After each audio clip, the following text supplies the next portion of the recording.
time. By Lexus and the newly expanded IS line. And by Wells Fargo. Together, we'll go far. Welcome back to Angel Stadium, the final game before the All-Star break. It's the Angels and Yankees with a win today.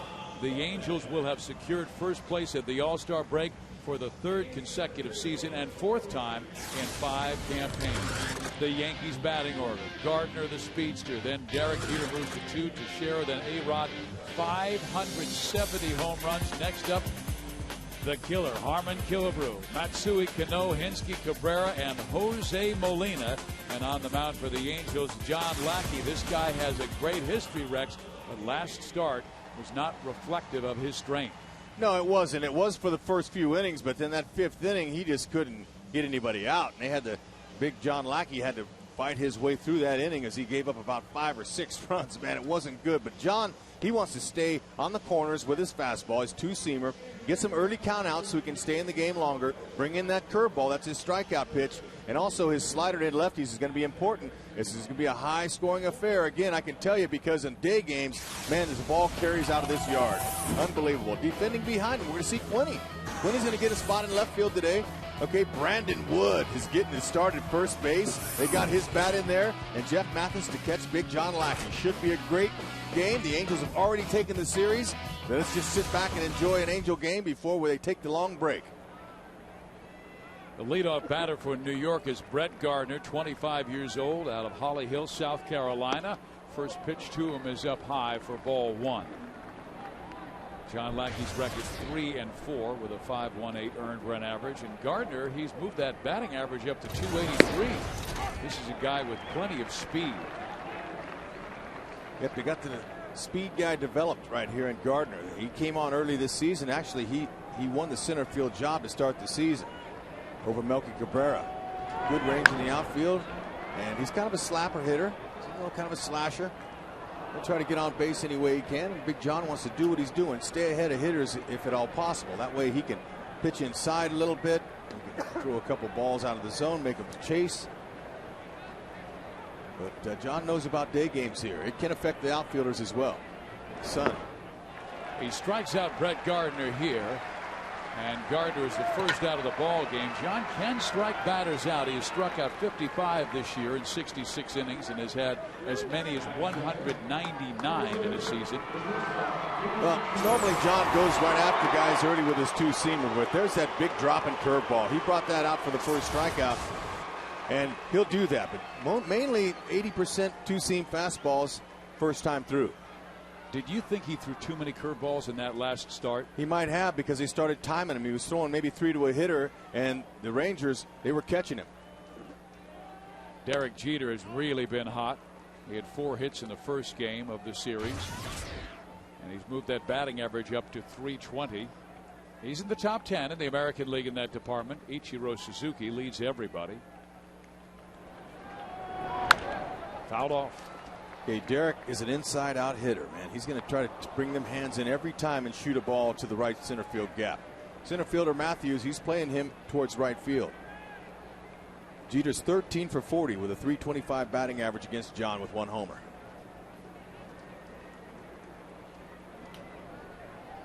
The 1-1 pitch, and Jeter sends it to right field for a base hit, so a 1-out single for Derek, his 5th hit of this series. I was talking about Jeter being in the top 10. He is, but Joe Mauer is right atop over Ichiro. Hey, watch the inside-out swing. Just what I was telling you about. See how his hands stay in, and he just pushes the barrel of that bat to right field almost all the time. He'll pull one if he has to, but you're right. If this guy's a premium player and a big-time player, Jeter, and he's not going away. He's having one of his best seasons.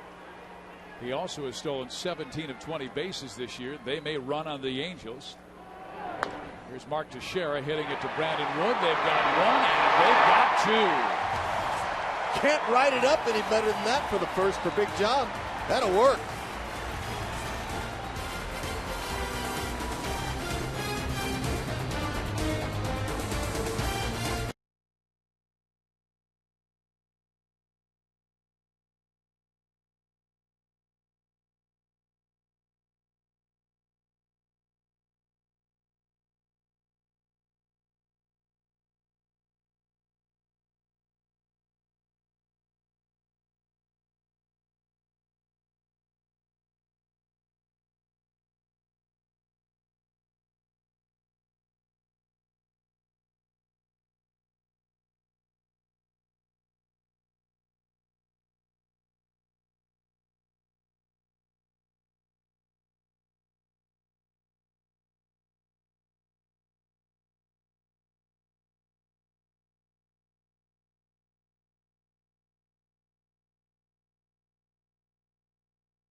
Out expecting it at the Big A for the final game of this 3-game series, New York and the Angels. And let's check out the Angels batting order. It's Sean Figgins to lead things off, then Meiser Turris and Bobby Abreu, Mike Napoli, Gary Matthews Jr., Howie Kendrick, and Brandon Wood just called up from AAA. He hit 17 home runs at Salt Lake. Rob Quinlan goes 8, and then Jeff Mathis 9. On the hill for New York is CC Sabathia. He'll turn 29 on July 21st. Leads all active major league pitchers under the age of 29 in career wins with 124 strikeouts, over 1,400, and innings pitched almost 1,800. He's a big horse, no question about it. And of course, you're going to get some cake when you pitch as well as he has. He got a big contract. He's been pitching to it. Having a little bit tough time at home with a short porch. He gets beat around a little bit, but on the road he is 6-3. He's doing most of his best work on the road. 2.98 ERA. He's got a good fastball. Fastball is going to come in there mid-90s. He's got a sharp slider and a changeup. That's a good out pitch for him. His changeup. Sean Figgins rips one to left field, so the hitting will continue.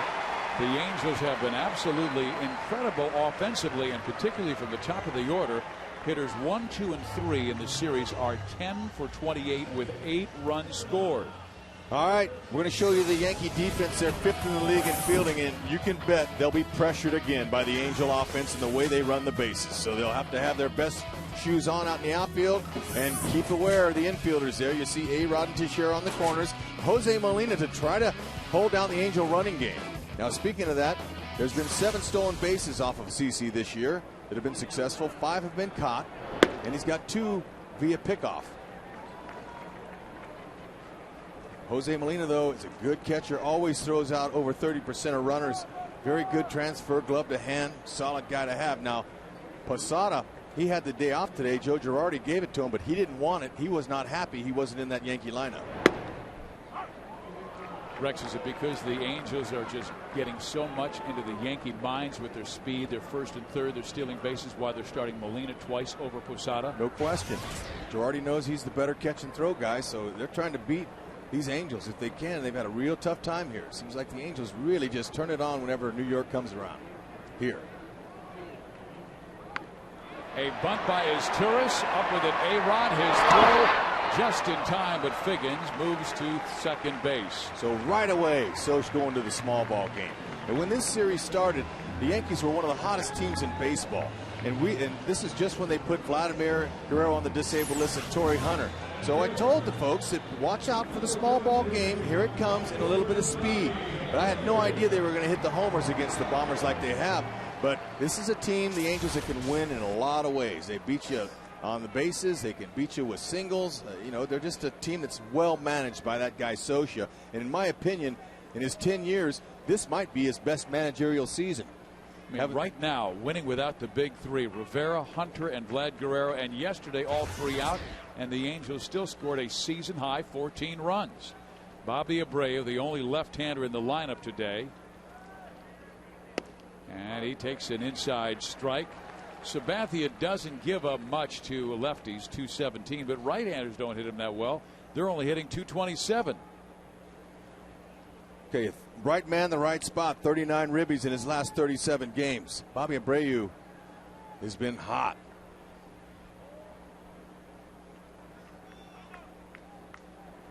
.304 batter against lefties this year, 1 homer. The Angels, speaking of that, they're 15-10 against left-handed starters, and they have a .271 batting average against lefties. Pretty good.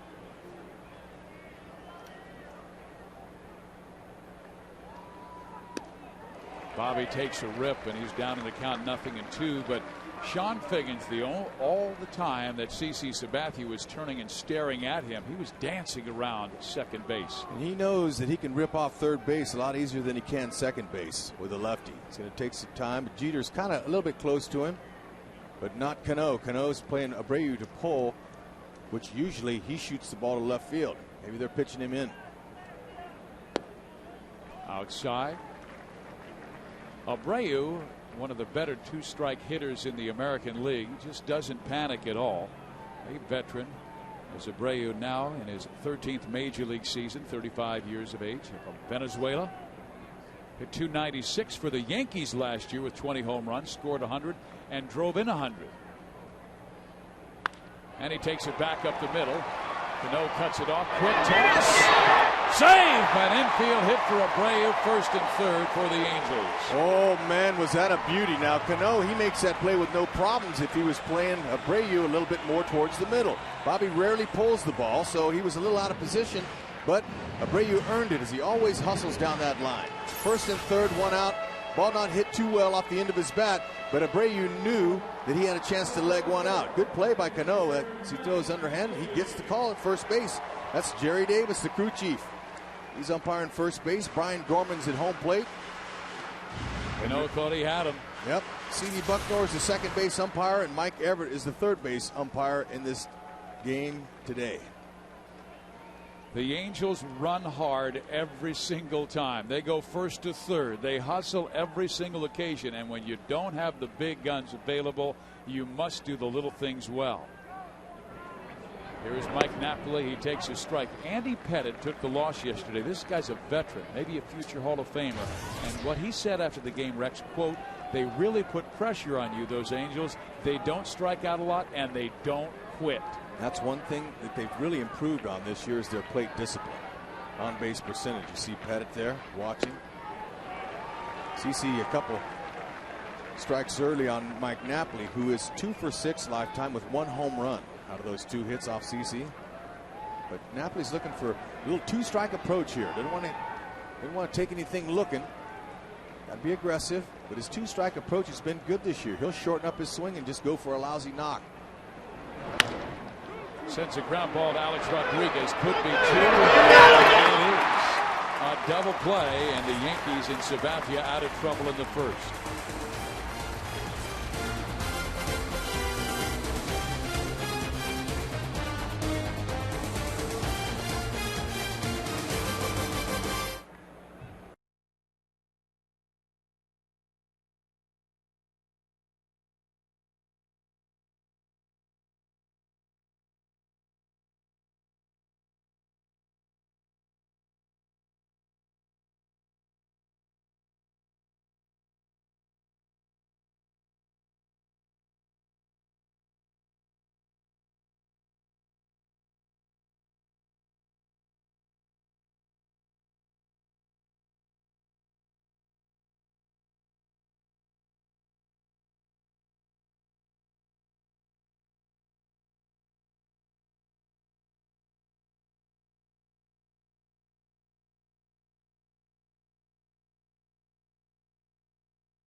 Before the All-Star break, the Angels playing very well.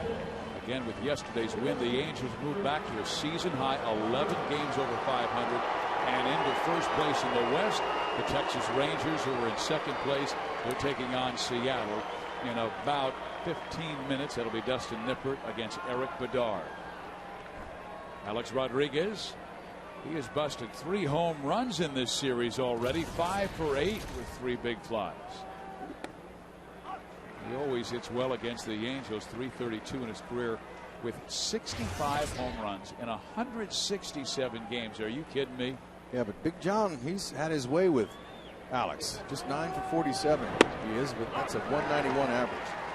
He has taken him deep 4 times. But both starters were helped out in the first inning with double play balls. I love that. Keeps the pitch count down.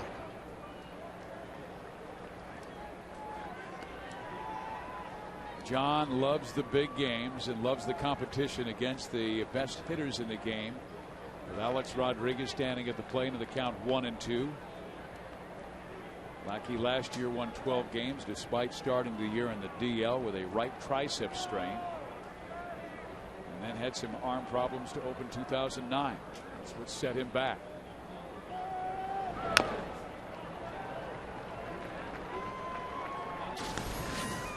Well, you've got Alex Rodriguez right there, and this is a guy who will turn 34 on July 27th. And A-Rod already with 570 home runs, just 3 shy of number 9 Harmon Killebrew of the Twins. Wow, he's making a quick track. There's a good pitch inside there. Almost clipped his hip.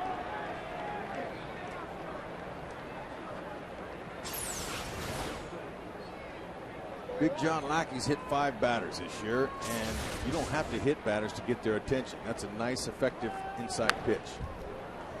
And he comes back inside at 93 miles an hour. Lackey was pitching very well in that last start against the Texas Rangers on Wednesday, then fell apart in the 5th inning when he allowed 6 runs and 9 hits. Did not get out of that 5th inning.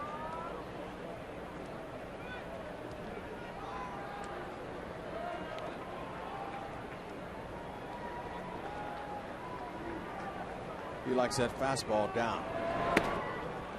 Just low. The count is full. 3-2. Alex, though, he's so strong, anything out over the plate, whether it's low or at the belt, he just tries to barrel that up. He's a strong guy, and he knows the ball carries far here in day games. John needed only 8 pitches to get out of the 1st inning. The next pitch to Alex Rodriguez will be the 8th. Let's say he hooks him here. Let's see what they call. Jeff Mathis behind the plate. In there, strike 3 call. Hey, he just went with a heater. Normally he does that early in the game. He's going to challenge you. A-Rod took it, and he's got to go. Big John Lackey looks like he's on tracky. Good strike. Because it seems like that he's completely back, healthy. His command was so much better. The start prior to the Texas Rangers game was against Baltimore. They came in hot offensively, and that was his best start of the year. So I think Mike Scioscia, Mike Butcher both felt that Lackey was back on track. Against Baltimore, he allowed just 2 runs in 8 innings. And that pitched pretty well against Texas until that nightmarish 5th outside. Okay, there's a changeup. That's a nice pitch for him. Goes away from the lefty. We'll see him use that pitch to go along with that big curve. Matsui 1 for 4 yesterday with a home run.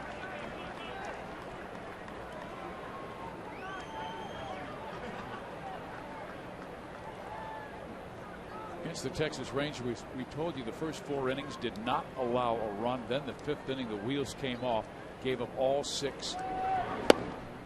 And that pitch is low. It's ball 4, and Matsui will walk with 1 out. So for the 2nd straight inning, the Yankees have a man on with 1 out. And the batter will be Robinson Cano. Joe Girardi stacking his lineup with a lot of left-handers to face John, because the lefties have hurt Lackey this year. So they have Gardner in there, Teixeira, Matsui, Cano, Hinsky, Cabrera's a switch hitter. Yeah, it's because he's given up a .361 average with 6 home runs to the batters from the left side of the plate this season. Cano is hot. He's 12 for his last 29. So much better than where he was this time last year. Strike in there. Hey, John, he wants to keep the ball down, see if he can get his 2nd double play already early in this game. You know, he's grounded into 12. He's a lane ball candidate. Matsui does not run that well anymore. That's down the line foul. So Cano is down in the count 0-2. There was a time where Matsui really ran well. He was known as a power and a speed guy over in Japan, more so for his power. And he had belted 332 home runs in Japan and then came over to the States. He's now 35 years old. It was his rookie year in 1993, the year I got to play in Japan, and he was Godzilla, and the fans flocked the ballpark. He was like a superstar.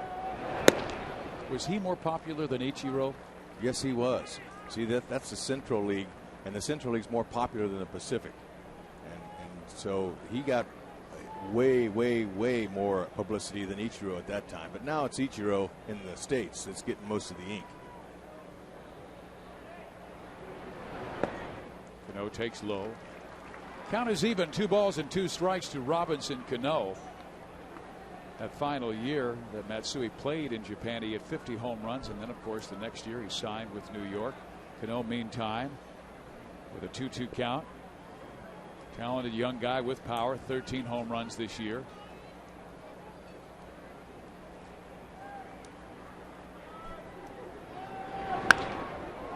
Popped him up left side. Rob Quinlan. 2 outs. Hey fans, Friday nights during the summer are absolutely fantastic. What's even better is spending them at the Big A. Big Bang Fridays feature exciting Angels baseball and a great fireworks show after the ball game. The next Big Bang Friday takes place July 24th as the Angels host the Twins. Visit angelsbaseball.com to purchase your tickets today. This team has been so exciting. A lot of fireworks because of a lot of home runs lately.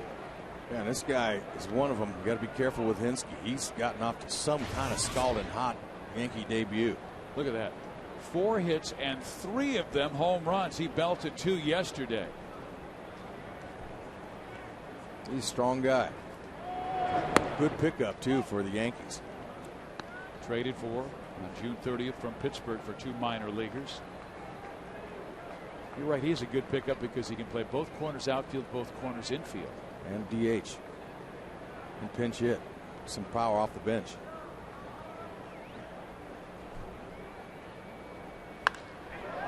That one struck high in the air, center field. Gary Matthews Jr. waiting, and finally comes down and rests in his glove. So Lackey with a shutout second.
For their first run, these two teams scored a lot of runs the last 2 games, 38. They also belted 11 home runs.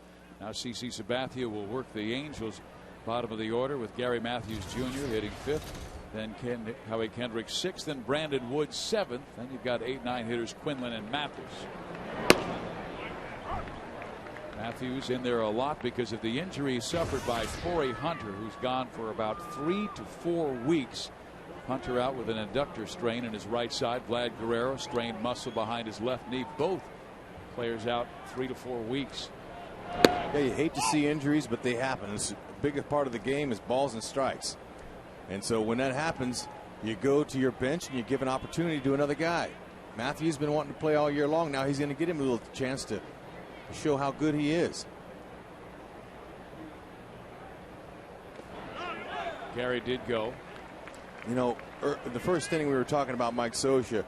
And, you know, we've been broadcasting here for his entire 10 years as a manager, and I really feel like this is his best year managing ever, just because of so many things have happened. It started early in the season with the death of one of his pitchers, Nick Adenhart, tragic accident that no manager or anybody wants to go through. But Mike Scioscia has covered these guys. He's been like a father figure to them to get them through that start. It was ugly. And along with that, their bullpen blew 11 saves. I mean, it was just not a good beginning for Scioscia. But he's had to pencil guys in. He's always showed the trust he's got in his relievers, saying, hey, they're going to pitch. They're going to win games for us. You just wait.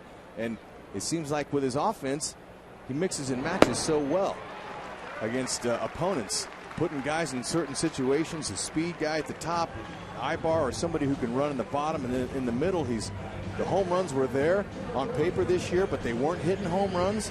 And Mike Scioscia said, hey, look, they're going to hit home runs. Just be patient with them. Sure enough, over the last 27 games, the Angels have connected for 42 home runs. So Scioscia has just done a lot of magic this year, and we still got, you know, the second half to go pretty much.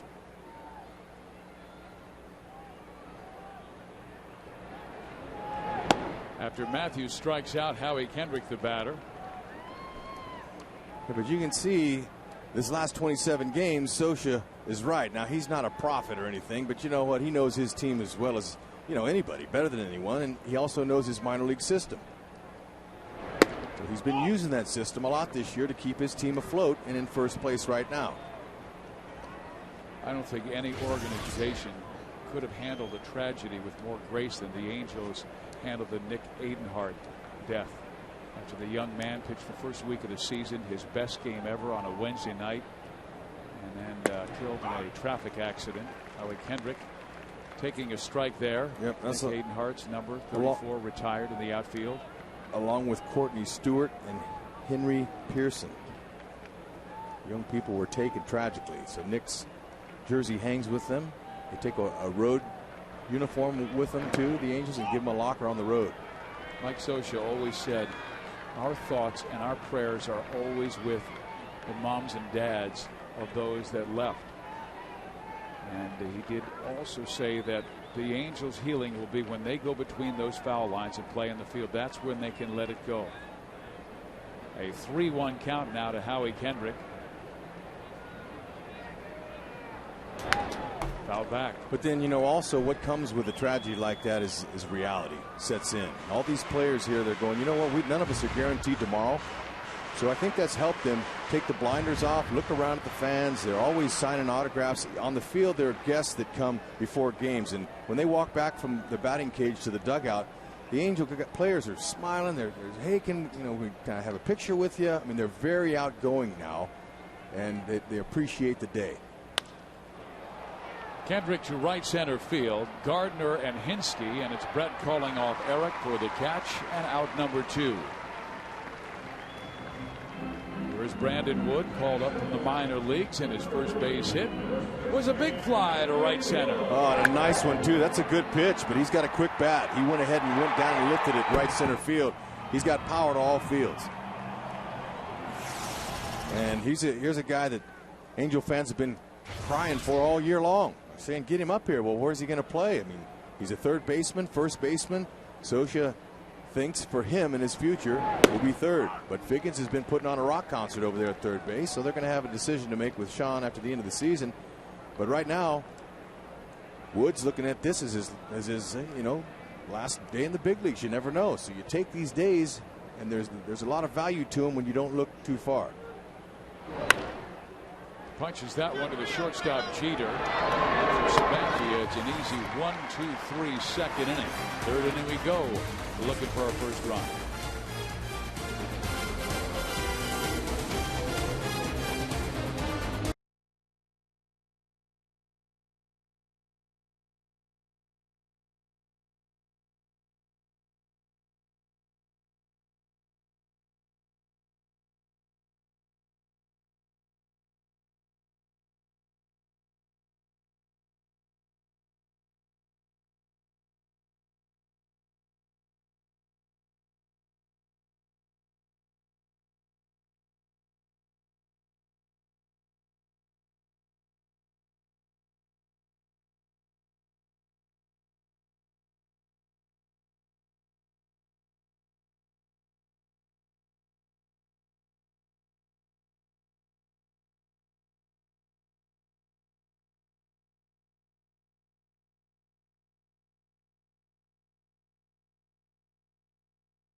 brought to you by Carl's Jr., the teriyaki $6 burger with grilled pineapple. Back at Carl's Jr. And by Flex Your Power. Save money, save energy. Tips at flexyourpower.org. Back at the Big A, the Angels have won the first 2 games of this series with New York by scores of 10-6 and 14-8, rallying each game from a 4-run deficit. I mean, that's 4 times this week the Angels have rallied from 4 runs down to win ball games. First time that's ever happened on an Angel homestand. Melky Cabrera will lead things off against John.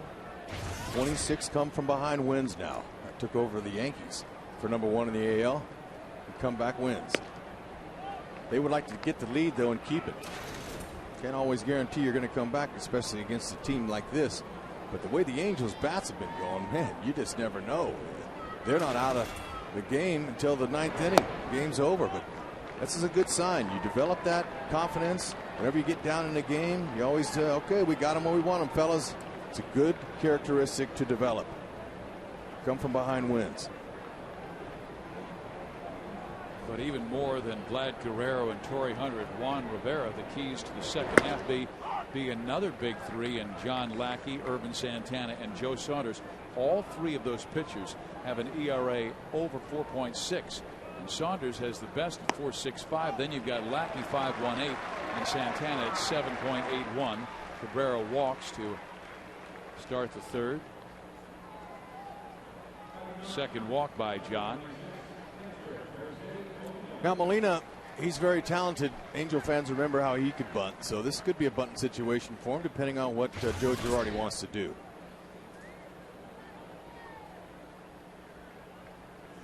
Melky's a situational stealer. He's got 5 stolen bases. He's been caught a couple times.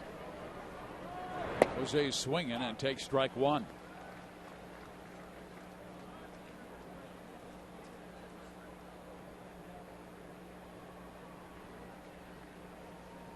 Yankees came in at 51-36. They're 2 games back of the Boston Red Sox, who won the last 2, while the Yanks had lost here at the Big A. Look how quickly Mathis got to that baseball. Like a cat, he pounced on it. And Molina went. John's got him down 0-2. Watch Brian Gorman, the home plate umpire, points at Molina, says, yep, you went. Look at him bounce back there. Mathis, very good athlete. Quick feet. Nice throwing skills. Has erred a couple times this year on overthrows to second base, but Scioscia says he seems to have ironed those problems out. Usually comes with your feet. Your feet got to be in a good position to throw from behind the plate or anywhere for that matter. Get your feet under you, get you lined up to second base, throw over the top with a little bit of tail or a little bit of movement. Oh, in there, and it is strike 3 called to Jose Molina. The 3rd strikeout for Big John. He now has 40 over his last 37 innings. Oh, you can't throw a better curveball for strike 3. That's a beauty. And Jose Molina has got to go. Well, now you go back to that situation you call for. He could sacrifice, and if he lays it down, they might have a guy at second base. They're really slow with that K. John does have 3. He's been quicker, and they are hanging that. Well, if you drop the K, then it goes into that little garage, little parking garage over there, and then you lose it. So they got to be careful. Focus. It's the CPK meter here at the ballpark. John has 1 swinging and 2 looking. That's California Pizza Kitchen, in case you didn't know. CPK. Outstanding.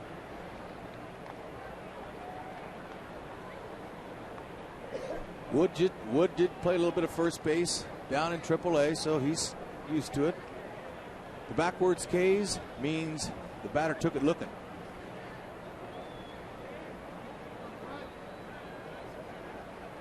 Brett Gardner. A chopper that's over the head of Wood into right field. Cabrera will easily make third base. First and third, and the best situation to score a run for New York today. And so, you know, Angels probably aren't saying this, but some are. Go ahead and score first. We dare you.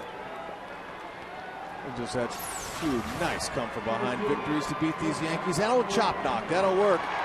As a hitter, you love that. Infielder's in, chop it right over his head. First and third. We'll see what happens now with Jeter stepping to the plate. Now Gardner, he could steal.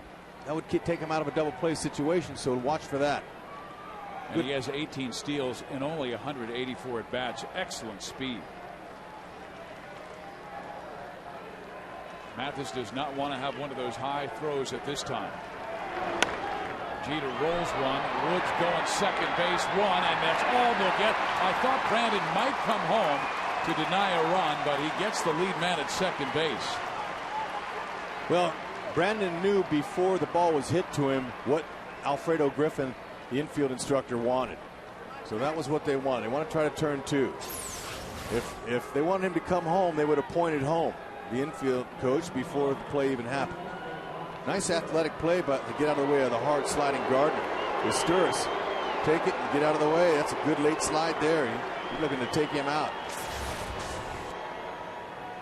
It's only his first career start at first base, and in the minor leagues he's been mainly a shortstop third baseman. They moved him to first base just for a cup of coffee this year, like just a handful of games.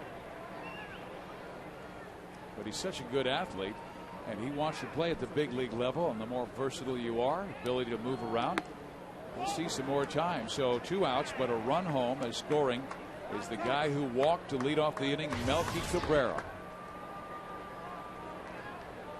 The Angels trailing by a run. Maybe that's where they want them. They were trailing by 4 yesterday and 4 on Friday, and came back to win by 4 and to win by 6. Fourth in the league in runs scored now, the Angels are. Pretty impressive. What's even better, though, is their on-base percentage.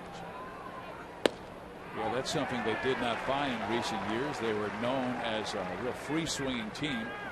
But not only did Teixeira bring that when he came to the Angels last year, and a lot of the young players watched him, but now Bobby Abreu at the club is even more selective than Mark Teixeira.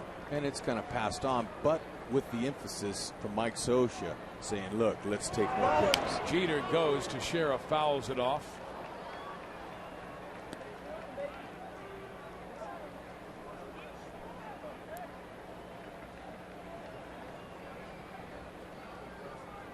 And there is Bobby Abreu.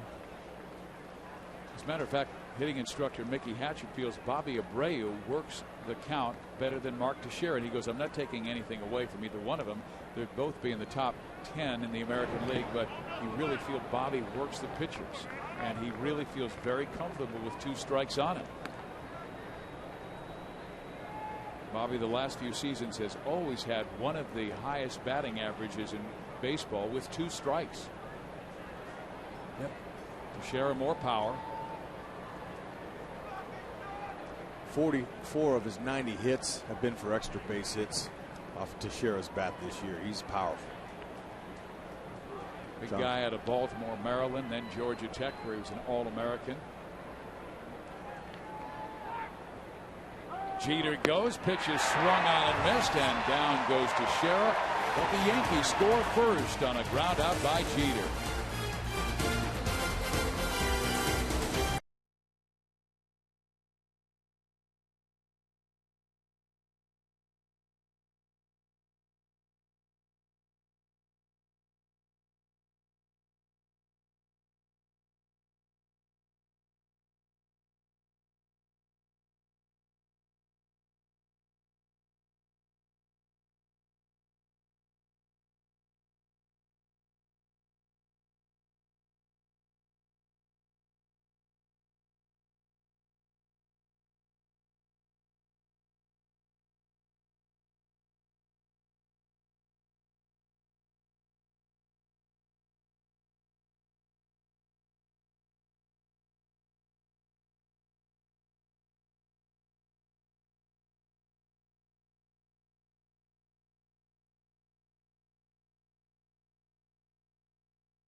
Of the Angels as we head to the bottom of the third inning of play. Angels will have the bottom of the order. Quinlan Mathis coming up, then Sean Figgins.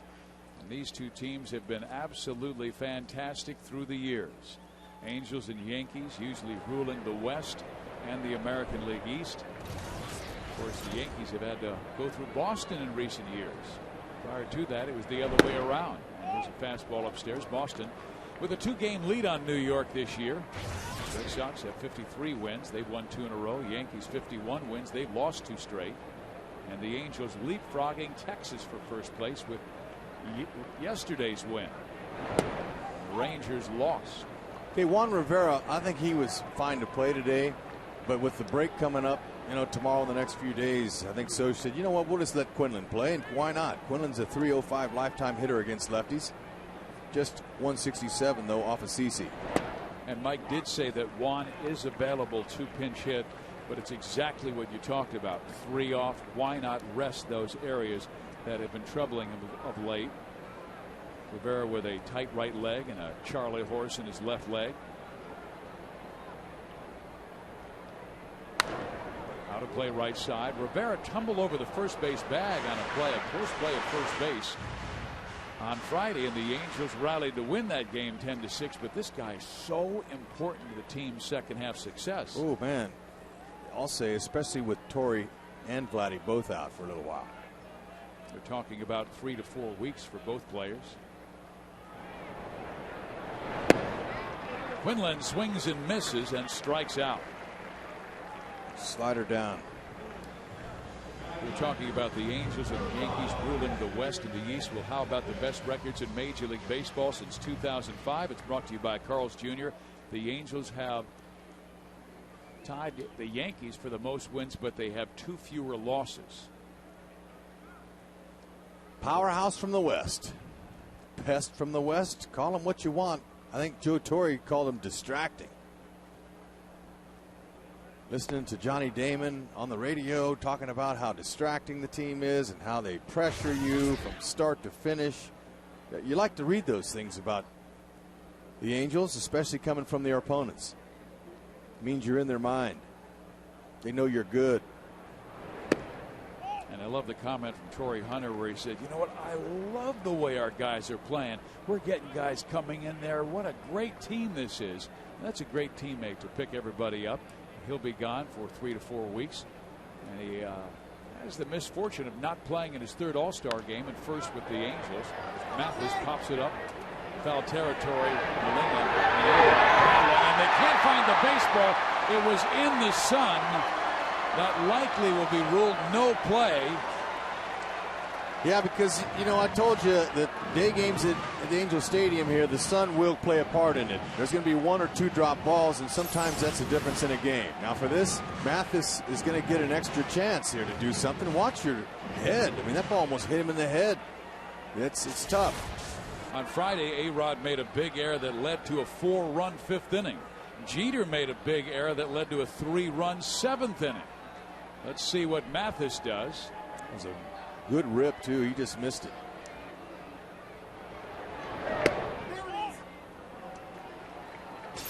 Derek Jeter on Friday absolutely dropping a pop-up, and then the very next batter Rex was able to reach, and then the next batter made an out, which would have been the final out of the inning, but that would follow by a Eric Ibar 3-run home run to put the game out of distance. And a walk to Jeff Mathis, so that's the result. But that ball that Jeter dropped out there, he probably hasn't dropped a ball like that in years. But when he did that, he made a lot of people feel good. A lot of players out there, they're going, like yesterday, you were at Little League All-Star game. Tell me what the guy, the man sitting next to you was yelling to the kid out there. It was the District 68 All-Star game. And one of the dads was saying, the kid should focus better. He made an error out there. And I said, hey, I saw one of the greatest shortstops I've ever seen drop a play at shortstop. He was one of the greatest of all time. He made the mistake. You've got to understand that sometimes the 12-year-olds will make mistakes too. Rancho Santa Margarita, though, did win the ball game.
lead on a Derek Jeter ground out in the third inning. Steve Physioc with Rex Hudler as the Angels have had a roar back and wins on Friday and Saturday. Alex Rodriguez with 3 home runs in this series. He belted one on Friday. Saturday, 2 more. Yep. He's a powerful hitter. It's amazing the damage that he has done against the Angels. Oh. That was his 65th home run in his career against the Angels. With Seattle, with Texas, now New York. Good to see him come up with nobody on base. Most by any opponent. John Lackey to face Alex. Struck him out looking first time up. 11% of his home runs have come against one major league team. Well, when he homers and the Yankees lose, that's not a bad thing. Ground ball short is Turris. Right over the top. 1 out. Boy, I love to watch this guy and his routine procedure. Every ground ball, because he's fundamentally sound. Always has his feet in the right place. His arm stroke is in the right slot. Over the top. All the time. Look at the routine play. Backhand, watch him get his momentum going towards first. Taps his glove for timing. Right over the top. You are out, A-Rod. Routine plays, a lot to be said for that. Big league shortstop make those plays 99.9% of the time. Minors and below, they're going to err here or there. They're not as steady. That's why you make the big money if you're good enough to play here. Matsui walked his first time up, was left stranded. Yankees with 1 run on 2 hits. The Angels have not scored on 2 hits.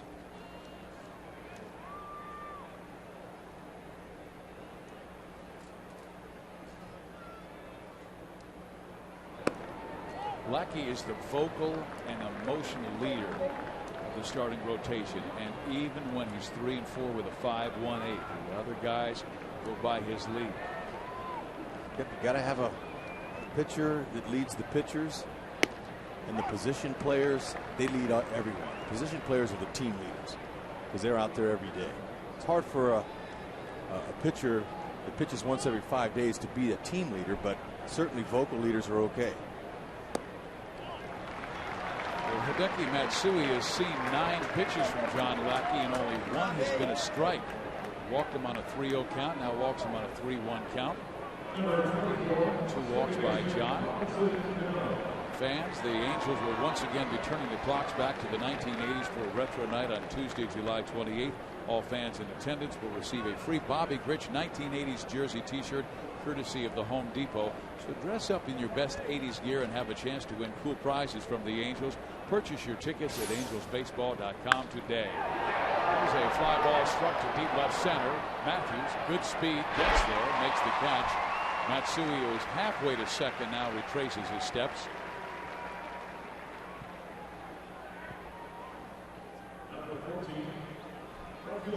John pointed out to GMJ saying thank you very much. 2 outs.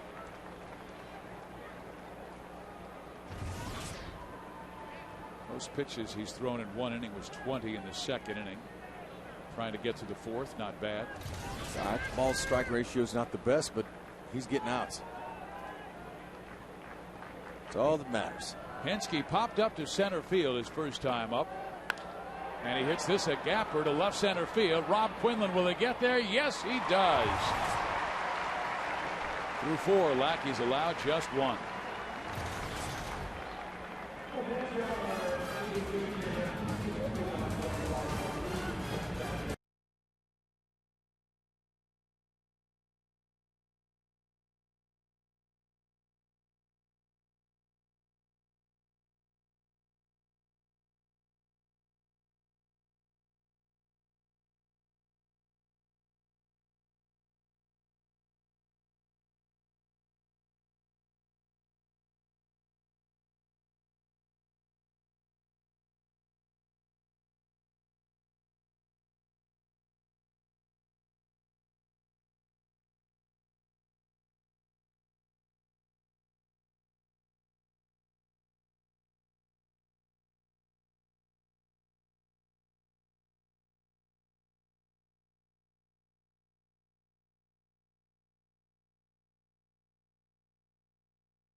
Got them all right. Get ready to pay your debt to society, because My Name is Earl is coming to My 13 September 21st. How about that patriotic Yankee? That might get a little hot today. You got that right. It's blistering outside. Ooh. Good day to be at the beach. But even a better day to be Meister Asturis.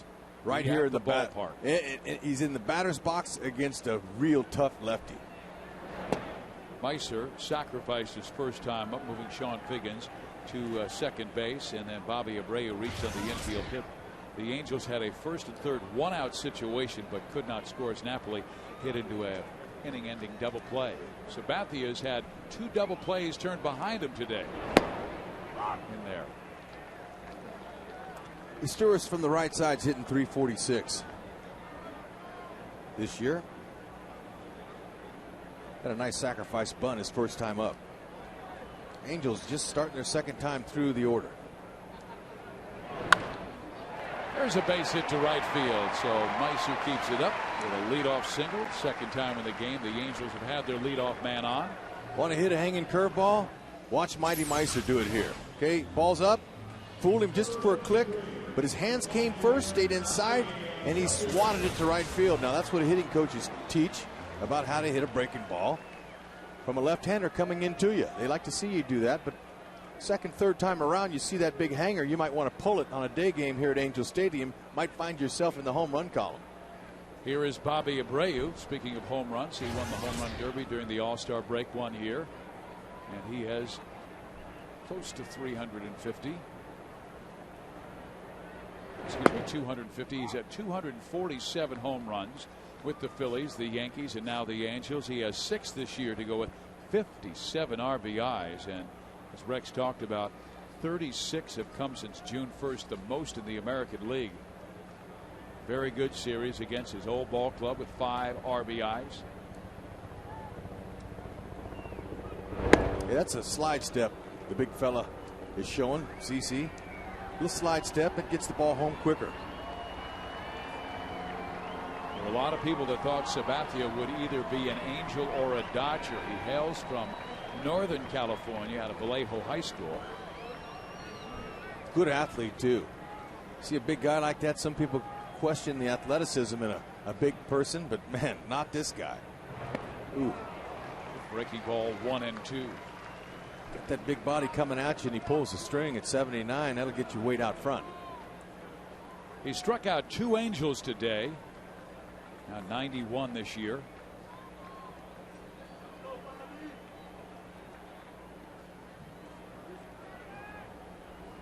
Meister, he'll steal a base once in a while. He's got 7.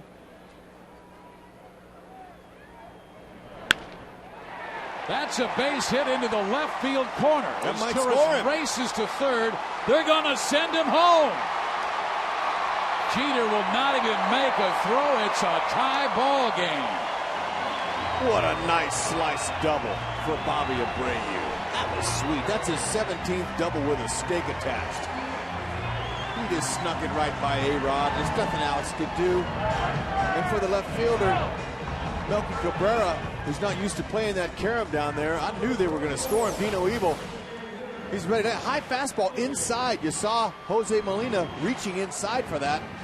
And Bobby just says, I'm going to hit it the other way. One carom, he slips a little bit. Watch Mighty Meister off to the races. You might come to an Angel game watching a baseball game, but a track meet could break out. That's what happens when you got speed guys and you got a little bit of pop in there. Good combination for scoring runs.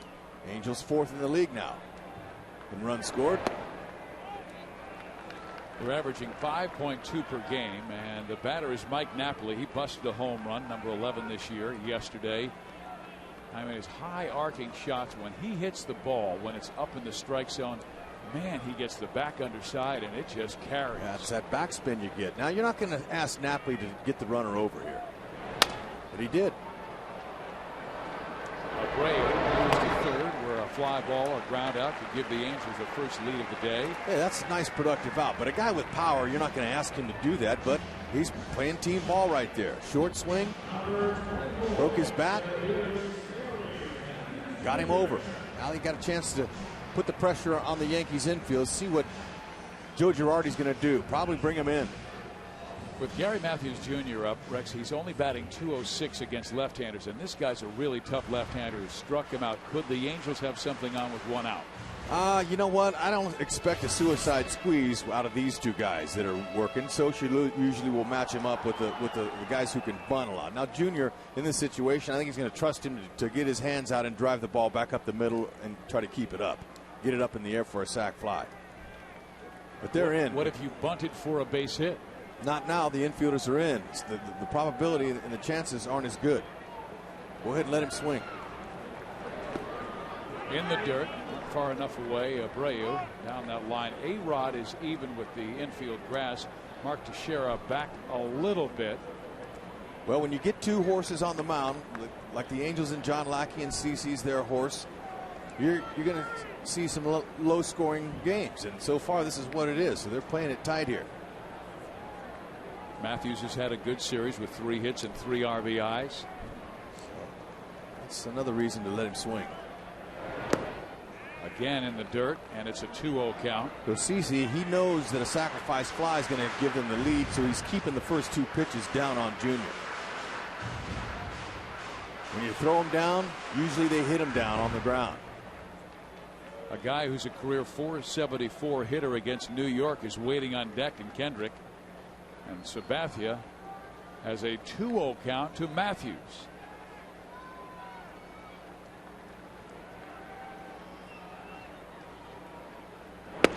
In there, 2-1. Oh, man, that's the one he wanted. 2-0 count. That's what you work for, to get a good hitting count. He put it on a platter at 96.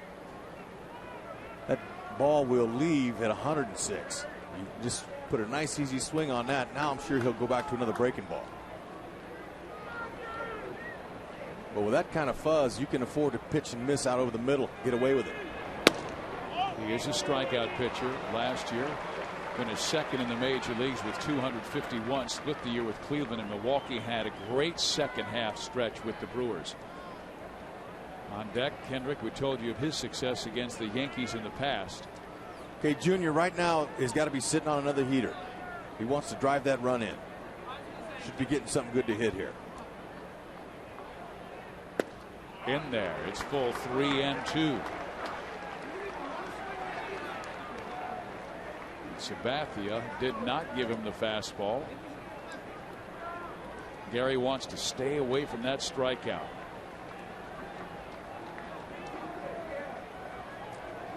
CC could try that slider again. Give him a swing over the top of it. He hasn't swung yet. Or he could try to blow him away. Low, it's ball 4, and the Angels have him on the corners with 1 out of the 4th inning and a run home.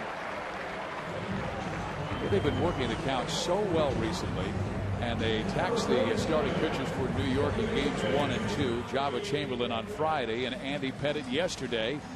And here's Kendrick. Well, Sabathia has been able to get 2 double plays to end innings in the 1st and 3rd behind him. Well, he'd love that here, but Howie has got to be able to get the Angels on top here with some kind of hit, whether it's a ball airborne, sac fly, or something else. He wants to keep it off the ground. It could roll a pair on him. Should he be aggressive first pitch? Ready to go. Anything close. First pitch, sees he wants to try to get ahead of it. He does swing at the first pitch. It's a fastball, swung on and missed, strike 1.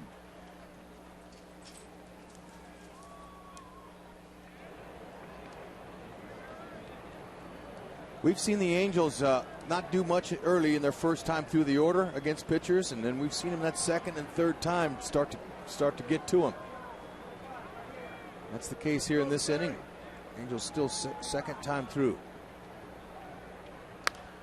He rifles that one foul, so now he's down in the count 0-2. And Sabathia will go for the strikeout here. He needs one with the go-ahead run at third base. We're in the bottom half of the 4th inning. A 1-1 score as Abreu doubled in his tourist to tie it. New York's run came off John Lackey in the 3rd.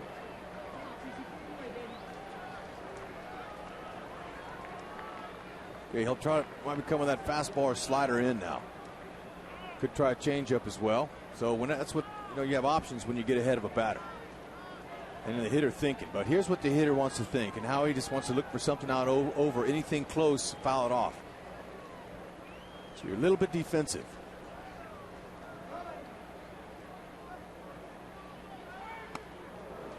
Well, he went way upstairs, and Molina was fortunate to keep that from going back to the back screen and getting Abreu home. And on pitches like this, when he's going to waste a few, you really got to be alive if you're a base runner and be ready to move on any ball in the dirt. Any bouncer, anything like that. Abreu at third base, Matthews at first. Want to be able to capitalize on a mistake, a wild pitch. He checked his swing. I believe he went. No, he did not go. Boy, his hands traveled a long way, but they say it's a 2-2 count, and Jose Molina is talking with home plate umpire Brian Gorman. Yep. But you know, it's all the umpire's interpretation. That's that slider down. He gets a lot of guys to swing over the top of it. Abreu at third, Matthews at first. Good speed on.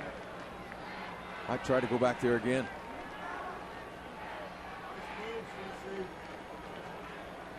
Would you send Matthews? I'm going to move him. I'm going to be aggressive here. I want to stay out of a double play. It would be good, but you know what? Scioscia, much better than I. I never sat in that hot seat ever. Can't tell you I ever want to either. But he seems to push the buttons at the right time. Does not go, and the pitch is swung on and driven to right field. Deep enough and over the head of the right fielder Hinske. Abreu scores. Matthews stops at third. The Angels take a 2-1 lead. There's a big hit with 2 strikes and a fastball that CC Sabathia wasn't planning on getting hit like that. Howie Kendrick, he jolted that one. That's his 8th double of the year and another stake attached. So a couple doubles here have knocked in some Angel runs in the 4th inning. And the Yankees might be doing something for Kendrick's confidence, because he is a talented hitter who needs to have a good second half for the Angels. Yep, Hinske out there in right field. I'm not sure he understands the carry on a ball at Angel Stadium. Last night, if it's ball is at night, that ball's caught or not even that far. So again, the air's a lot lighter here in day games, and the ball seems to carry really well. Hinske had no chance at that. So the Angels beginning to put things together. They've had 4 base runners in the inning, a single, a double, a ground out, a walk, another double. The Angels had a 7-run 5th inning yesterday. They had 7 hits, 5 singles. Twice they went from first to third on a single, and now they've got him set up second and third for Brandon Wood.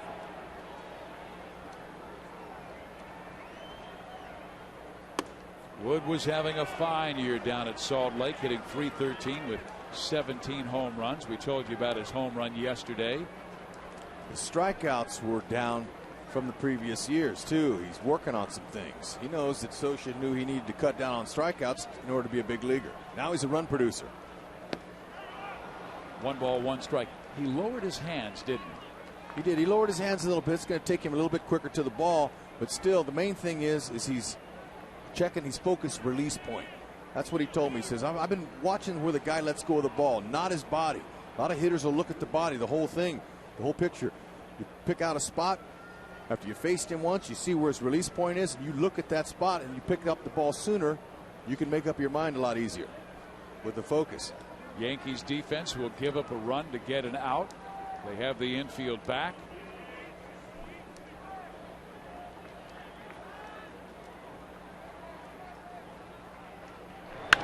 Ground ball short. That'll score a run. Matthews scores, and the Angels go up 3-1 on Wood's ground out.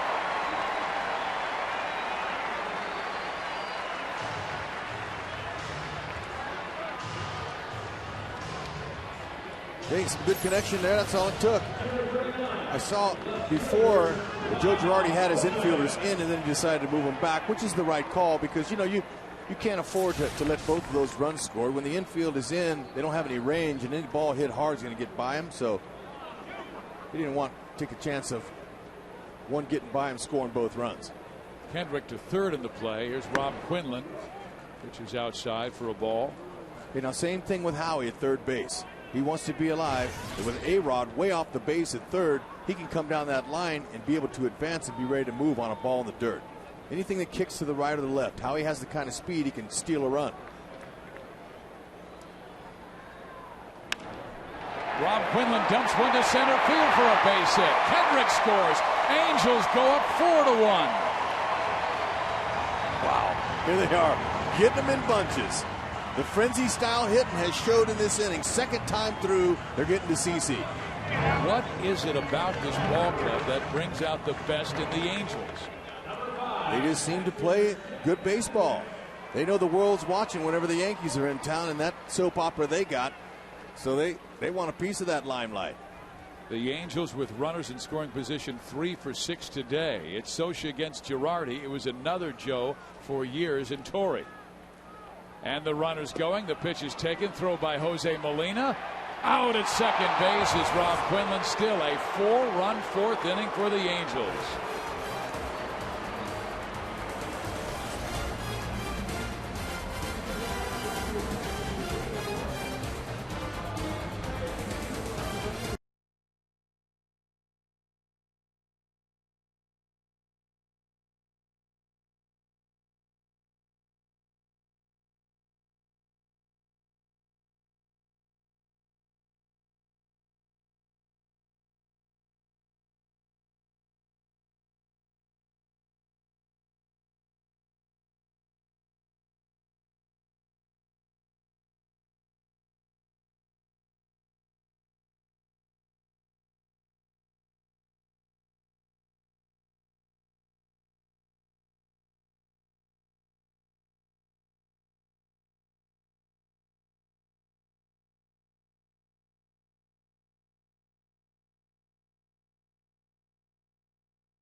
On fourth inning, and big hits by those fellows right there. But you've also got to take into consideration 2 of the outs that the Angels recorded in the fourth inning were productive outs where they advanced base runners. Remember, with Abreu at second base, Napoli grounded out, sending Abreu to third, and then Brandon Wood ground out that drove in a run.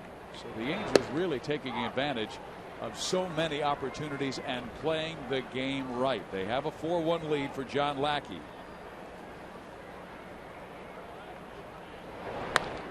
Ground ball, second base. Kendrick has it. 1 out. That's what John wants to do after your team scores you a bunch of runs. Go right after them, shut them down, your opponents, and keep the momentum on your side. Doesn't always happen, but you know, it's what he's doing so far.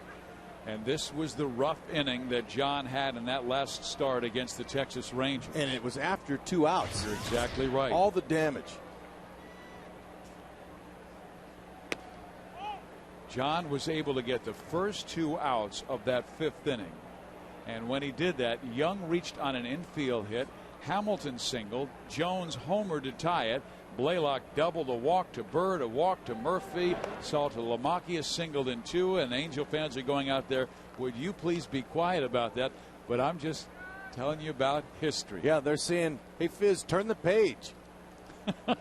John's turned the page on that last start. We don't only put no more graphics up there that last start, please. And I just turned the page of my scorebook. Ooh, that didn't miss by much.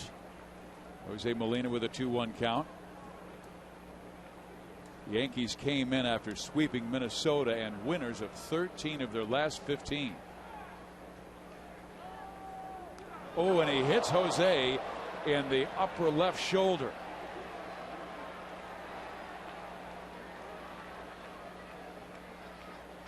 Sixth hit batter of the year. Yep, just missed a little bit in.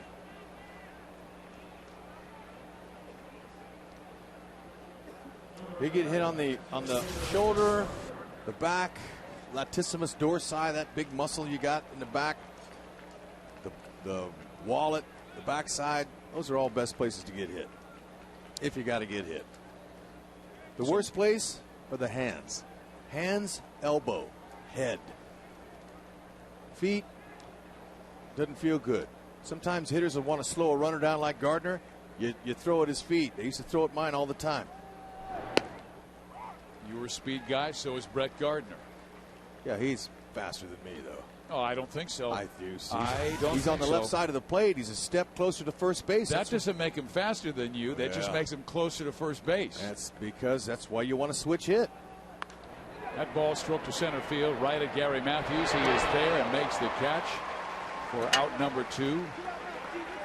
Angel fans, be part of history on Thursday, July 23rd, as the Halos unveil the official 2010 All-Star Game logo. In addition to the unveiling, fans can purchase official 2010 All-Star Game apparel at any of the Angel Stadium merchandise locations. You won't want to miss out on this historic night. Log on to angelsbaseball.com and purchase your tickets today.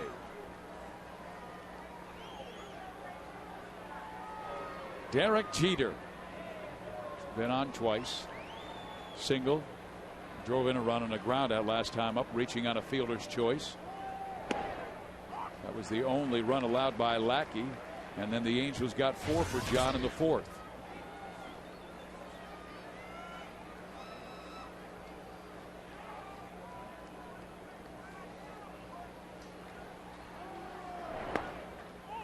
John's pitch efficiency has been very good. He had an 8-pitch first, a 9-pitch fourth. He just threw his 10th pitch of the 5th inning.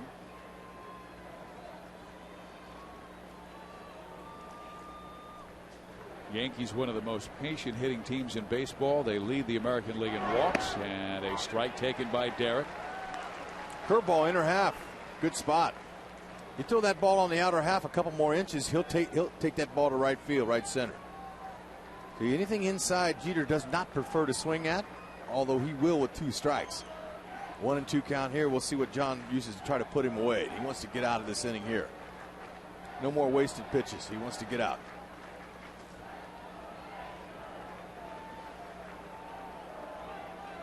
Might try a high fastball. Is ahead. We'll see what Jeff Mathis puts down with his fingers. Usually more than one. Okay, he went back to the heater. I like that. Maybe up and in. Oh, just my. Does miss. John wanted it too. Wow. Must have been low. Big John Lackey pointed down. Look at his body language. To Brian Gorman, says, was that ball low?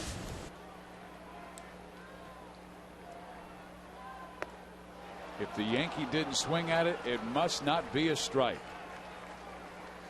Especially Derek Jeter. Oh, well. Remember, this is the time he got in trouble his last outing. Didn't we turn the page on that, though? Yeah, I didn't say anything. You brought it up this time. You're right. I chronicled history and then moved on. Challenge him with a heater right here. See if he hits it at somebody. No free passes. Good swing there.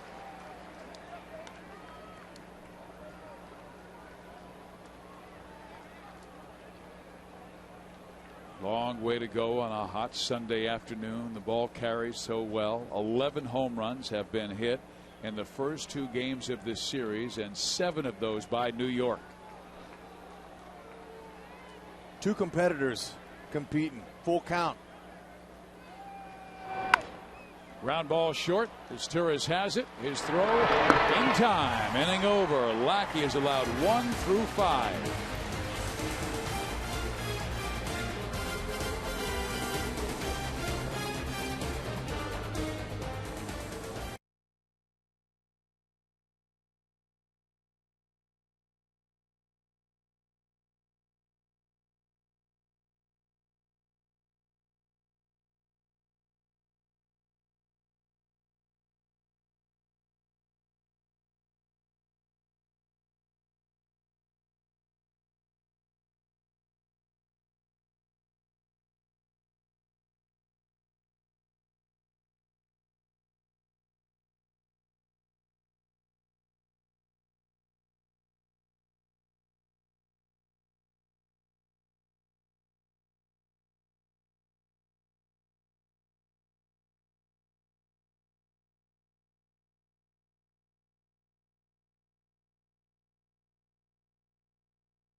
Yankees won. Kids, on Saturday, July 25th, the Angels are giving away the first ever Rally Monkey Coin Bank to all kids ages 2 through 18 in attendance, courtesy of California Pizza Kitchen. Come out to the Big A on July 25. Pick up your free Rally Monkey Coin Bank and cheer your Angels on to victory against the Twins. Purchase your tickets at angelsbaseball.com today. Check it out, the monkey putting coins in that bank. That's the way to invest. Tuppence.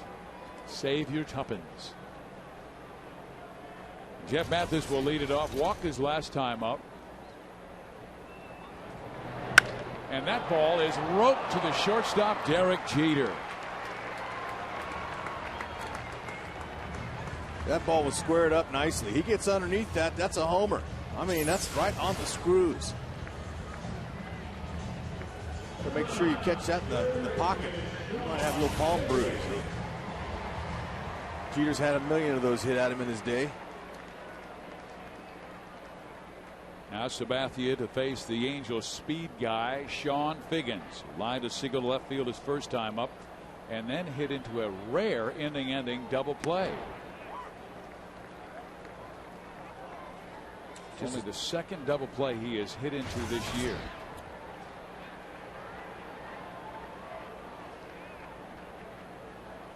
He should be going to the All-Star game, certainly worthy, leading the American League in runs scored, in the top 10 in on-base percentage.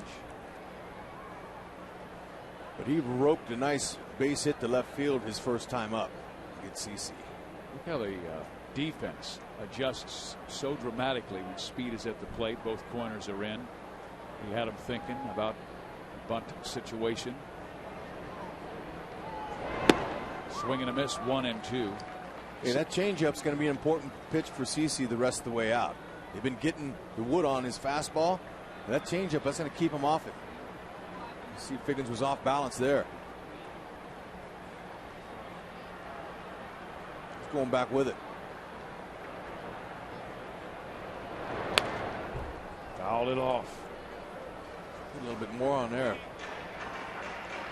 Sabathia does not want the speed guy on, not with Figgins' ability to rip off a bag. He has 27 stolen bases this year.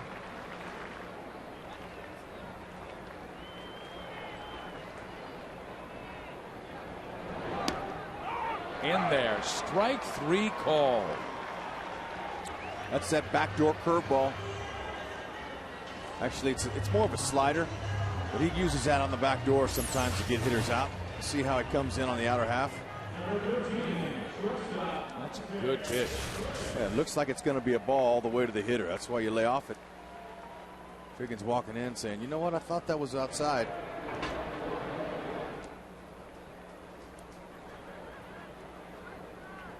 Here comes the ultimate professional. Meiser is Turris. Derek Jeter. 3 up, 3 down for Sabathia after a rough fourth. Bounces back with a 1-2-3 fifth.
16 is brought to you by Infinity. Luxury cars that inspire at every turn. Steve Physiak, Rex Hudler with you at the Big A. Angels with a 4-1 lead. A lot of baseball to be played. 6th inning we go.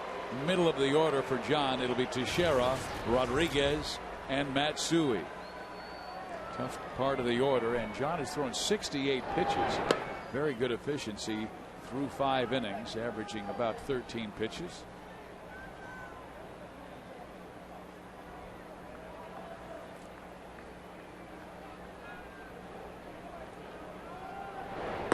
Teixeira today 0 for 2, and he's just 1 for 11 against the team he played with the last 2 months of the year. Big shift on, 3 defenders to the right side, and Figgins alone on the left outside, 2-1. We saw one time with the Angels pulling that shift against David Ortiz, and Ortiz bunted almost for a double down the left field line. The Bubble A's in the outfield. Yeah, you know, if John Lackey saw Teixeira bunt, he'd probably say, good, go ahead. We'll give you a lousy bunt if that's what you want.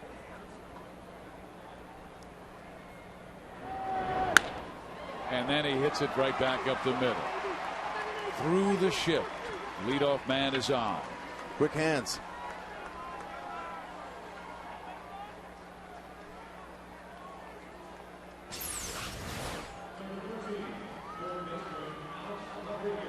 That's how you hit the ball through the shift. Any shift is hit it hard.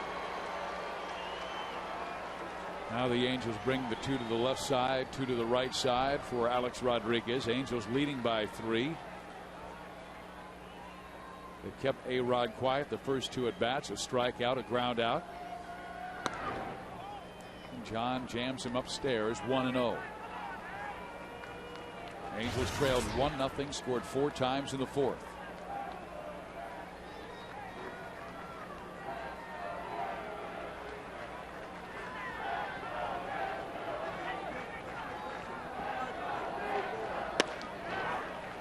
A strike, and the count is 1-1. Okay, Joe Madden in the AL All-Stars will be without Dustin Pedroia. He's not going to go. His wife's expecting a baby, and she needs her man. So Joe Madden replaced him with Pena, his first baseman on his team.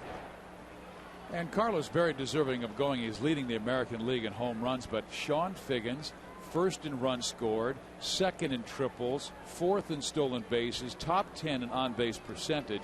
And you can go on and on because he's one of the most disruptive players in the game, and Joe Madden loves him. But Joe Madden has his hands tied a bit. But with this guy, you can put him anywhere on the diamond. Let's say the game goes extra innings. Figgins is a blue chipper. They want him there. Look, you can't buy a spot on that roster. Well, Boston has 6 players going, and the Angels, who lead the American League West, will only have 1 in Fuentes. Now, Torrey Hunter obviously was going to go, but he's injured. It's a joke.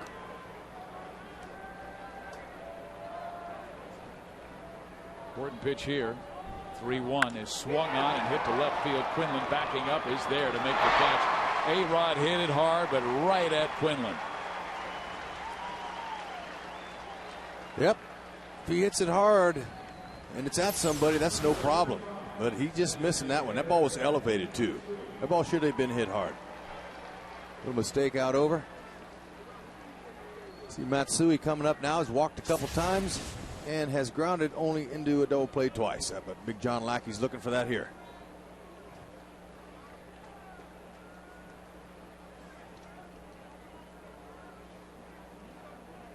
Here is Hideki Matsui.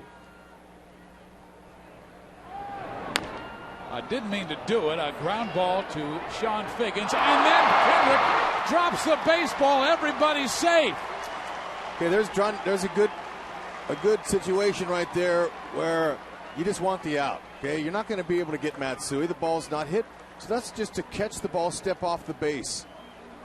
Okay, so that's a careless mistake. Okay, like he's turning 2, you know, and you can't turn it unless you get it. And John says, you know what? I was going along pretty good then. So you hope that those don't come to backfire, but that's just a 1-out step on the base. And now 2 straight lefties to follow in Robinson Cano, who's been hot, and Eric Hensky, who's been hot.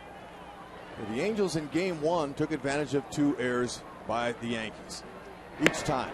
So we'll see if the Yankees can do the same and return the favor. 1 out, 2 on. Angels lead by 3. Cano has popped up to left, flied out to center.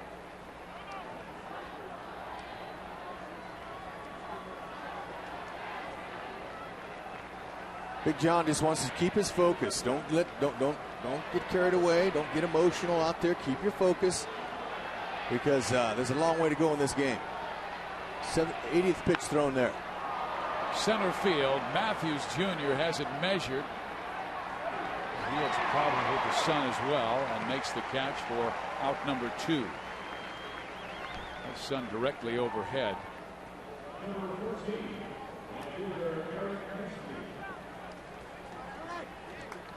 Now a tough clutch batter in Eric Hensky. He was one of the stars for Tampa Bay last year, coming off the bench, starting a lot of games. Hit .247 with 20 home runs. A big fly here ties the game. Eric has 3 home runs already of his 4 hits with the Yankees. Strike 1. Yeah, Hensky very quiet up there. I mean, when I say quiet, that means there's not a lot of body movement, not a lot of wiggling going on. He's keeping his focus. Strong guy. One of those pop-ups almost went out earlier, his first swing, but he's a real pro hitter. Good block by Mathis. And you can tell a guy's hot. He's not jumping either. When the pitch comes, he's not jumping out to try to get the ball. He's real calm. He's seeing the ball all the way in, and that's what hitters tell you when they're going good. I see the ball so well right now. And when you're not, the ball looks like a golf ball. You're going, oh, man, I can't see it.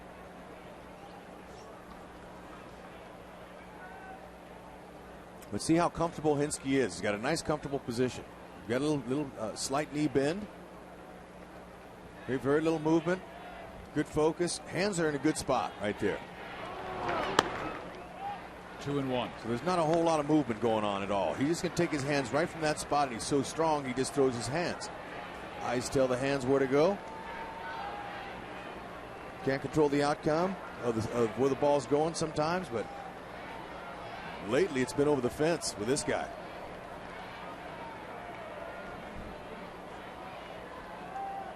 Eric swings and misses at the off-speed pitch, and it's a 2-2 count. Teixeira's at second base. Matsui's at first base. 2 out.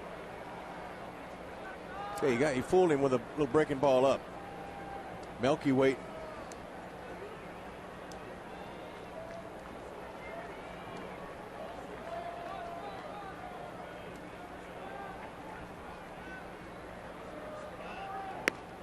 Outside barely. 3-2. Okay, Scioscia's saying, okay, 3-2 count, 2 outs. I'm going to dive on that play. And Lackey's thinking, oh, I thought I had some of the corner there, but he'll have to challenge Hensky now. But the runners will be moving. Scioscia wants everybody diving. Any balls through the infield. Knock it down. Hensky swings and misses and strikes out. What a job by John Lackey after the error by Howie Kendrick. The Angels hold their 4-1 lead.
Two old friends, Mark Teixeira and John Lackey. John looking over at Mark saying, hey, you should have come here. You should have come here.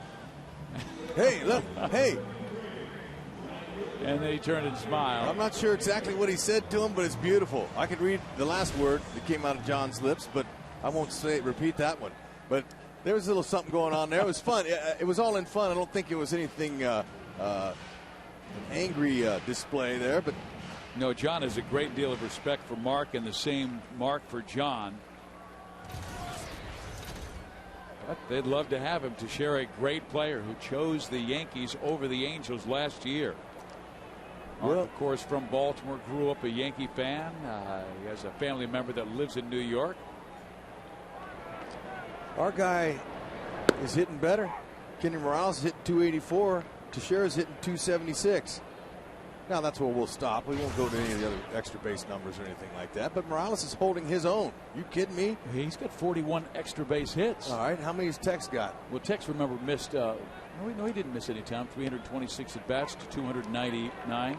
He started terribly, and then when A-Rod jumped into that lineup, then Tex took off. But he has 44 extra base hits to Morales 41. Kendry leading the Angels in extra base hits. And how much cheaper is Morales? Well, there's the numbers you're talking about. That's what I'm saying. There's the big difference. Look, I think Mike Scioscia told Artie when Artie said, okay, if we can't re-sign Tex, what's our insurance policy? And Mike Scioscia says he's right here in-house. Angels trying to go for the sweep, but a long way to go. Just in the bottom of the 6th inning. They've won the first 2 games of this series, 10-6 and 14-8. Chopper towards short. Jeter has a quick toss and just does get Bobby Abreu. But if the Angels do sign Mark Teixeira, then they don't have the ability to sign players like Brian Fuentes, Bobby Abreu, Juan Rivera in the offseason. A lot has been done, and it's really no one's having any issues with any of that. And Scioscia, one of the best managers in baseball, easily. I didn't see any other managers in the offseason get 10-year extensions. Did you? Nope, sure didn't. Okay, well, that says a lot in an economic environment like that about his leadership ability. They got the right man in the right spot. Some have tenure, others get tenure. That's right. But he does have 10-year. 10th season at the helm of the Halos, and they've got a pretty good record to show during the skipper's time.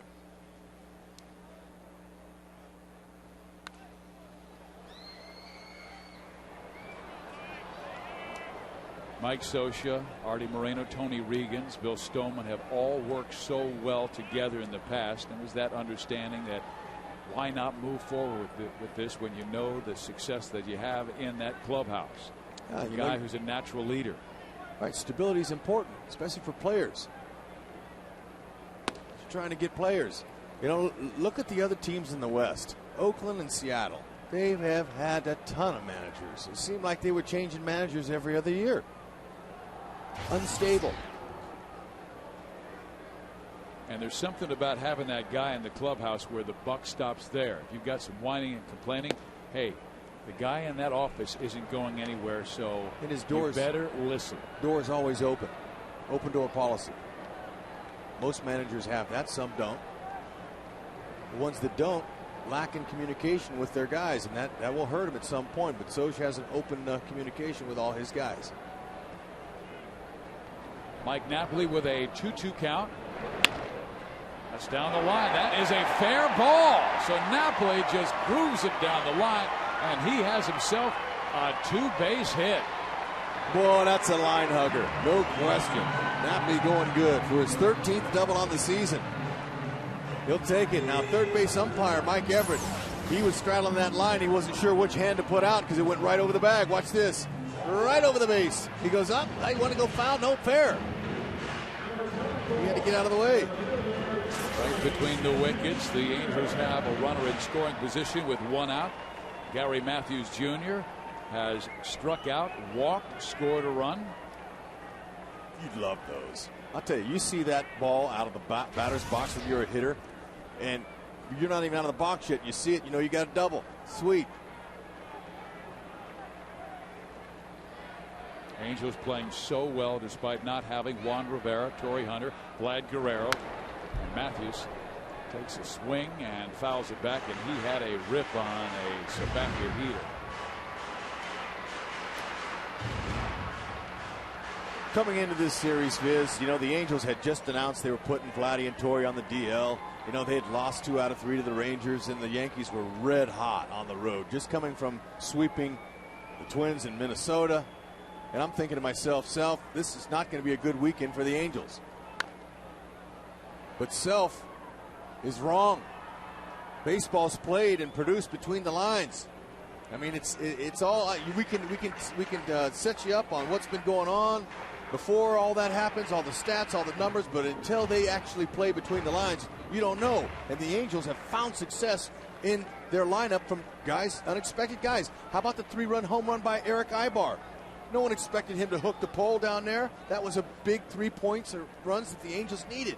3 RBIs by Gary Matthews Jr. Kendrick and Wood coming up from the minor leagues to contribute. So whoever he puts in there has been doing the job. Gary swings and misses, and Sabathia strikes him out. Just the 4th strikeout for CC in the ball game. Well, if the Angels win today, it will guarantee first place going to the second half. The unofficial demarcation point of the second half of the season. The Athletics 11.5. Mariners playing much better baseball. Texas right now trails Seattle 1-0 that game in the middle innings. And they want to be in first place after the last game of the season. That's their goal. But still, if they can just hold on, to go into the nice break, sweeping the Yankees would be unbelievable. And they'll have some nice momentum and some good 3 days off. They'll open up against Oakland when they come back. Sabathia will intentionally walk Howie Kendrick to get to Brandon Wood, who was just called up from the minor leagues. Wood 0 for 2 with an RBI ground out. Kendrick doubled his last time up, and he's batting .475 against the Yankees in his career. And the Yankees, they open up a nice little 10-game homestand, 9 games during that time. They get an off day, but they're going to be at home for a while against Detroit, Baltimore, and Oakland. And the Halos don't go back there again until they got 1 game makeup. They got to make up on the 14th of September. They'll be flying there on the way to Boston. They'll make a brief stop in New York and hopefully add to their record and win, and then go on to Detroit. Go into Boston. So Girardi has finished his visit. They have the entire infield out there still discussing things. The batter is Brandon Wood. Wood hit 36 home runs last year in a split season with AAA Salt Lake and also the Angels. This year 17 in AAA and 1 yesterday in the bigs. So you walk a guy, they walk a guy ahead of you. You're on deck, you say, I'm going to make you pay. And a big hit here could get Sabathia in trouble. He had been pitching so well, 7-2 with a 3.16 earned run average over his last 12 starts. But the Halos have been a problem. They throw to second base, getting back in time Mike Napoli. That was the discussion on the mound. Because the Angels are always talking about good secondary leads, and Dino Ebel was asking Mike to extend himself.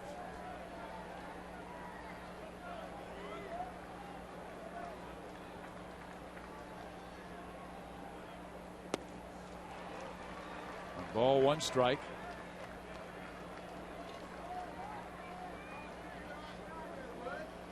Brandon Wood, 24 years old.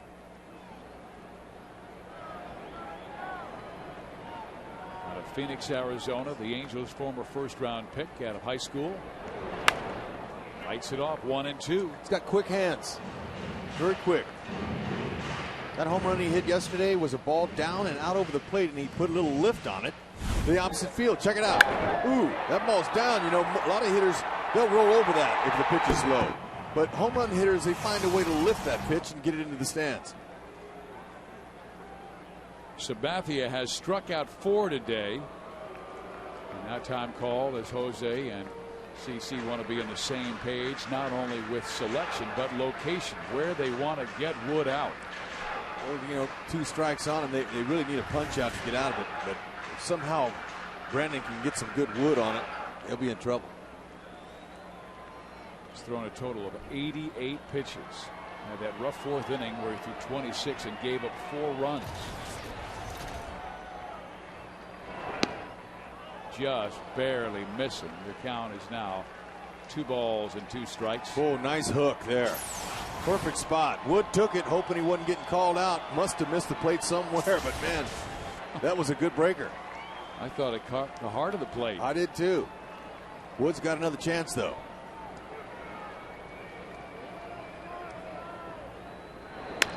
And Brandon drives it foul. There's some quick hands there. Saying, get out of my kitchen. After that inside fastball, see how he just kind of pulled his hands in, turned on it. He'll probably come with a changeup away or a breaking ball. Something in the dirt, maybe he'll swing over the top of. He's got plenty of weapons to get a strikeout.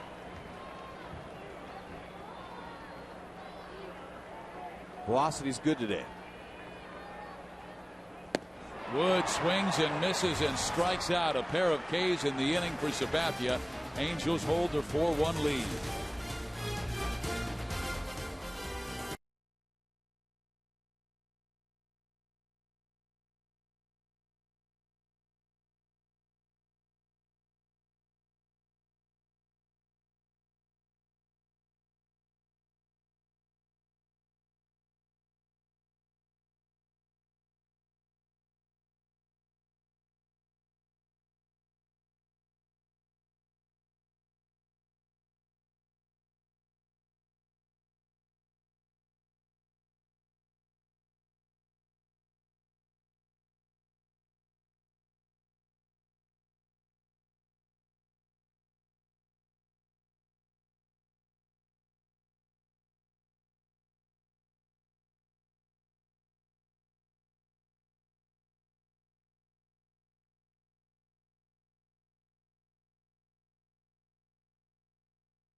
One as we're in the top of the 7th inning.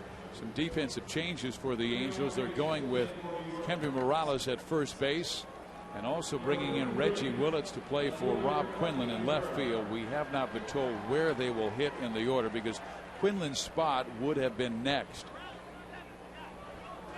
And Posada's creeping up on deck. You knew he'd get a couple swats. A couple chances tonight or this afternoon here. Another beautiful sellout crowd.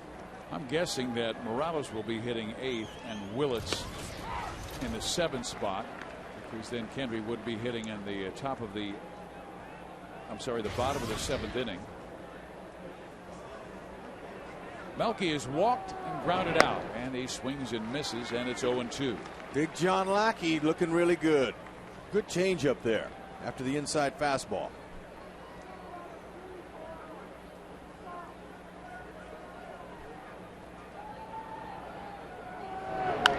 Melky fouls it out of play. Moving into the on-deck circle to hit for Jose Molina will be Jorge Posada.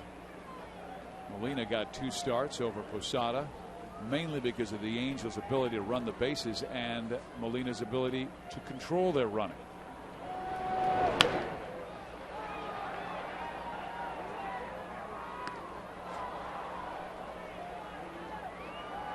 Cabrera has become, I should say, a really good clutch player for New York. Just 24 years old, out of the Dominican Republic. He works the count as well as any Yankee.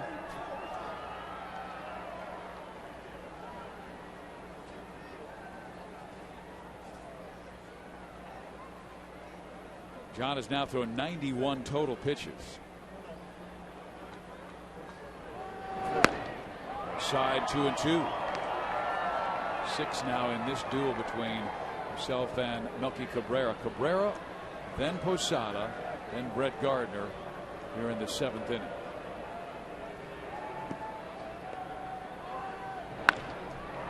A gapper left center field. Gary Matthews Jr. will not get there. It bounces up against the wall, and Cabrera's done it again with a leadoff double. Matthews was playing him to pole in right center field, so he had a long way to go as Melky sliced that one away from him. Big breaking ball. That's a hanger. Usually balls that are hung in the zone with 2 strikes is going to get hit. So Jorge Posada's picking a pretty good time to come in here as his manager Joe Girardi says, I'm going to let you hit for Jose Molina. Get you in the game. Posada, a .281 hitter, 11 home runs, 38 RBIs, now batting for Jose Molina. He has not been a great pinch hitter throughout his career, but you told me the last home run he had as a pinch hitter was against the Angels back in May. May 2nd. 2-run shot off the bench. New York came in extremely hot. Their offense tough to hold down. The Angels have held them to 1 run through 6. This is a team that is first in runs, first in total bases, first in home runs, first in RBIs, first in walks. But trailing the Angels 4-1, and there's a line drive base hit up the middle. Cabrera's being sent home. Throw by Gary Matthews Jr. Not in time. It's a 4-2 ball game. Okay, nice short, quick swing. John Lackey's first pitch, fastball right over the heart of the dish. Well, just like that, Yankees are back in it with 1 hit. Mike Butcher will go out for a visit, and the Angels may get somebody ready in the bullpen. They have used a lot of pitchers this entire homestand because Texas took 2 of 3 and kind of wore down their bullpen. The Angels do have Shane Lukes, who is ready to go, called up from the minor leagues recently. Justin Spire starts to loosen in that Angel pen, and Angel fans, all kids ages 12 and under, are invited down to the field to run the bases following every Sunday home game. They'll be after today's game, and then the next one will be July 26th, Angels against the Twins. Then stay for the Kids Run the Bases postgame. Visit angelsbaseball.com or the Angel Stadium ticket window. Purchase your tickets today. Brett Gardner, the batter. Posada at first. Ball 1. Be tough to double up Gardner. He runs fast. Lackey has allowed a run in the 3rd. Now 1 so far in the 7th.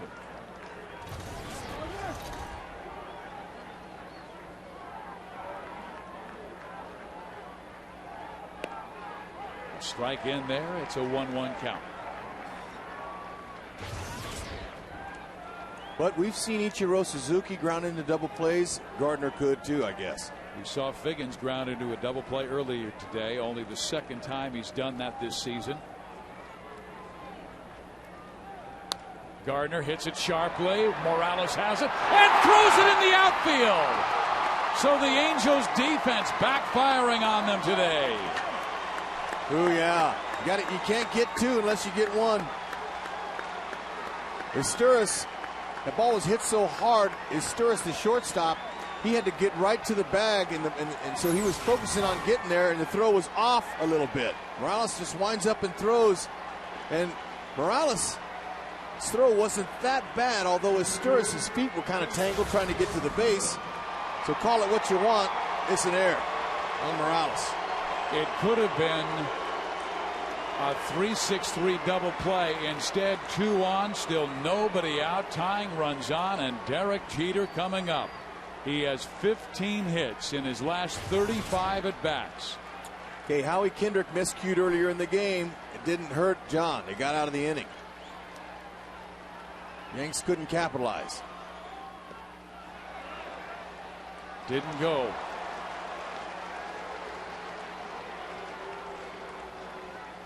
Yankees scored a run in the third, the Angels 4 in the fourth, and New York 1 so far in the seventh. 2 on, nobody out.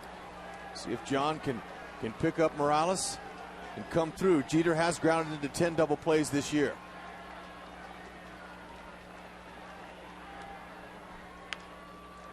John has shown the ability this year too, as well as the other years, is to make his pitch when he has to. And this will be a good test for Big John. Even though he didn't want to test like this, he wanted 1, maybe 2 outs to work with. His next pitch will be his 100th of the ball game on a hot Sunday afternoon. And with Mark Teixeira on deck, and A-Rod to follow, it's certainly not going to get any easier.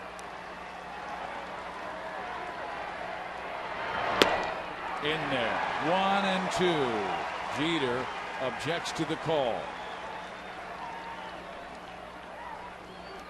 Talk about a matinee idol. Look at this guy. How's he been able to stay single all these years? I don't know. But that guy, you know, he's a star in big New York, and that's a good pitch right on the outside corner. Mathis right away called timeout. I don't know if it's because Posada's the catcher at second base out there. Maybe want to change up the signs a little. But big strikeout looming if he can get it.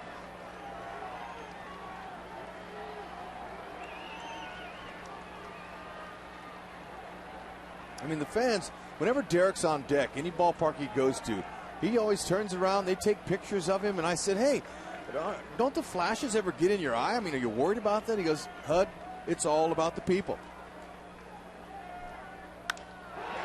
Base hit right field. Coming around, Posada.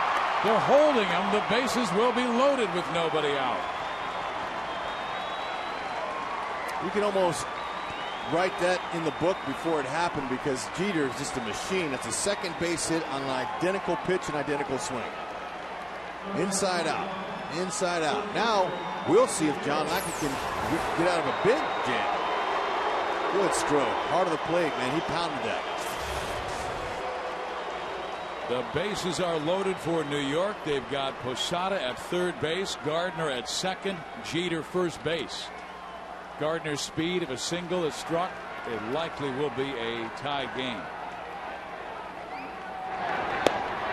Strike 1. Okay, big pitch there. Strike 1. Get ahead of him if you possibly can. And you talk about a tough test. You've got Teixeira, then Alex Rodriguez, then Hideki Matsui. 4 career grand slams for Teixeira. John wants to stay away from that nitro zone.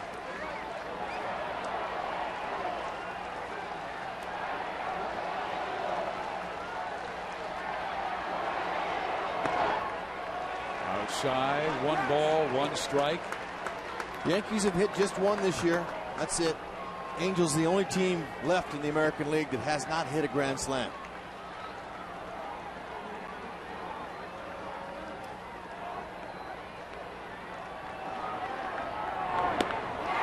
Teixeira waves at the breaking ball, and it's a 1-2 count to Mark. So you see how important for the Yankees that error on Morales was. He does no outs. There's nothing to work with here. They got a couple opportunities to score. Good outside curveball by John after the outside fastball. Definitely keeping it away from him on purpose. Mark swings and fouls it off the right side. John came inside in the low 90s. He's been trying to get Teixeira out away. Very good RBI man at the plate and on deck.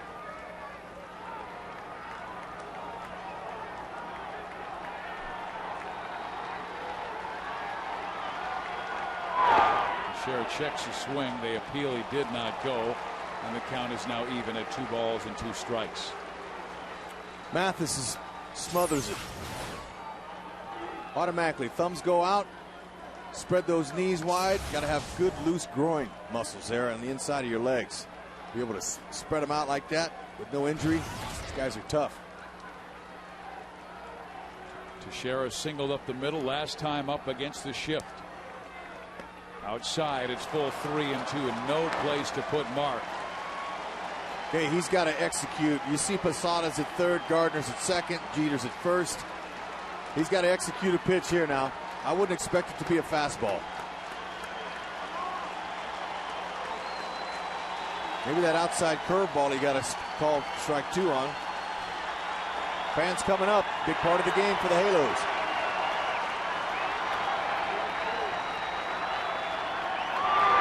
He struck him out. Pulled the string on a beauty. That's the curveball he's looking for. Now he's got one. He got that out himself. Now he's going to be looking for a little bit of help. If he can just entice Alex to hit one on the ground, it would be unbelievable if he could get out of it. Steve Solis now, he's picking up that phone there. Talking to Spire. Look at this perfectly executed curve. If he doesn't swing, he's going to be called out anyway. Great pitch by Big John. And it's not any easier here. The guy who has had so much success against Angels pitching and with 17 career grand slams. Swing and a miss, and he was trying to put the Yankees in the lead with that one swing. John got the 91 heater by him. A-Rod 0 for 3, striking out, grounding out, lining out. And he has been tremendous with the bases full in his career. Yep, they want to see him up, but you know what? Since he's up, Lackey's saying, I'm going to get him out. Confidence. Where might that have been? Tight zone by Brian Gorman. He's setting up inside, but man, that's a perfect outside pitch.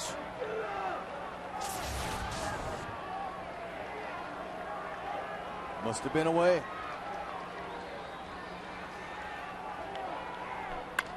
Ground ball third. Figgins has it. Touches third. Henry with the pickup. What a double play to end the 7th. Houdini has arrived here at Angel Stadium in John Lackey. There you go. That's some defense and nipped the arm and a great pick by Morales. Lackey says, I'm done. Stick a fork in me. I'm done. What a game.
I had to go towel off in between innings. It's exciting. Big John to the punch out onto Scioscia there. Nice curveball. Bases loaded.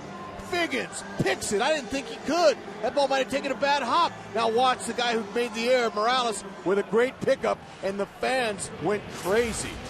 Man, you thought the Angels hit a grand slam of their own, but that kind of magic, John Lackey's Houdini today. 5-3 double play. Angels bottom of the 7th inning. They know they need to put pressure on. And you can see John Lackey, his afternoon likely over. Very successful, quality start. Talk about, picking up your defense. John did that. Sometimes the defense picks up the pitcher.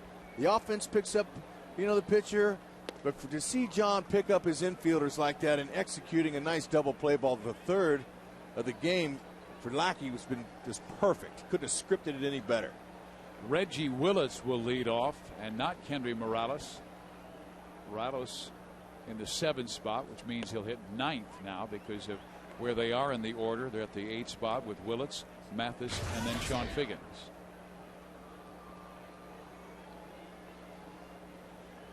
Sean Figgins hit third base. He is fabulous. Anybody out there didn't think Sean Figgins can play third, man? I'll tell you, you just come to watch these Angel games play, and this guy compliments it all the time. It's a shame. I mean a shame, especially with 2 guys scratching the All-Star game, that they didn't pluck him in there. Nelson Cruz, I'm happy for him, and it's a great experience for him and his family, but he ain't no more deserving than Figgy. Figgy's much more deserving. Nelson Cruz has not been an everyday player this year. Yeah, he's got a lot of home runs. I just don't understand it. I'm not going to let that bring a good moment down, though. The Angels are getting ready to sweep the Yankees here if they can just hold the lead. I love your passion, though. Well, that has never been debated. Nope. For some, it's too much, but others, I'm sorry. I can't help. I got to be myself.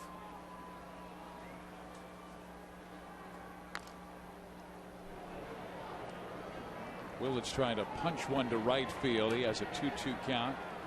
He really likes to work the count.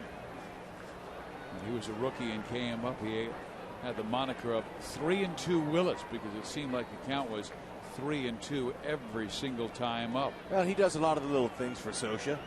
They like it.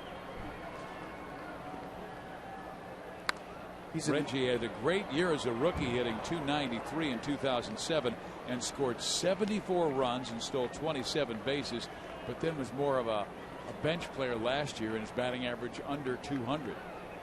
Yeah, so he showed that rookie year that he can handle everyday action. He's not a power threat. He's a table setter, scores some runs. But right now, as an extra player, he's a nice player to have. Chopper to short. Jeter throws him out. 1 down to start the bottom half of the 7th inning.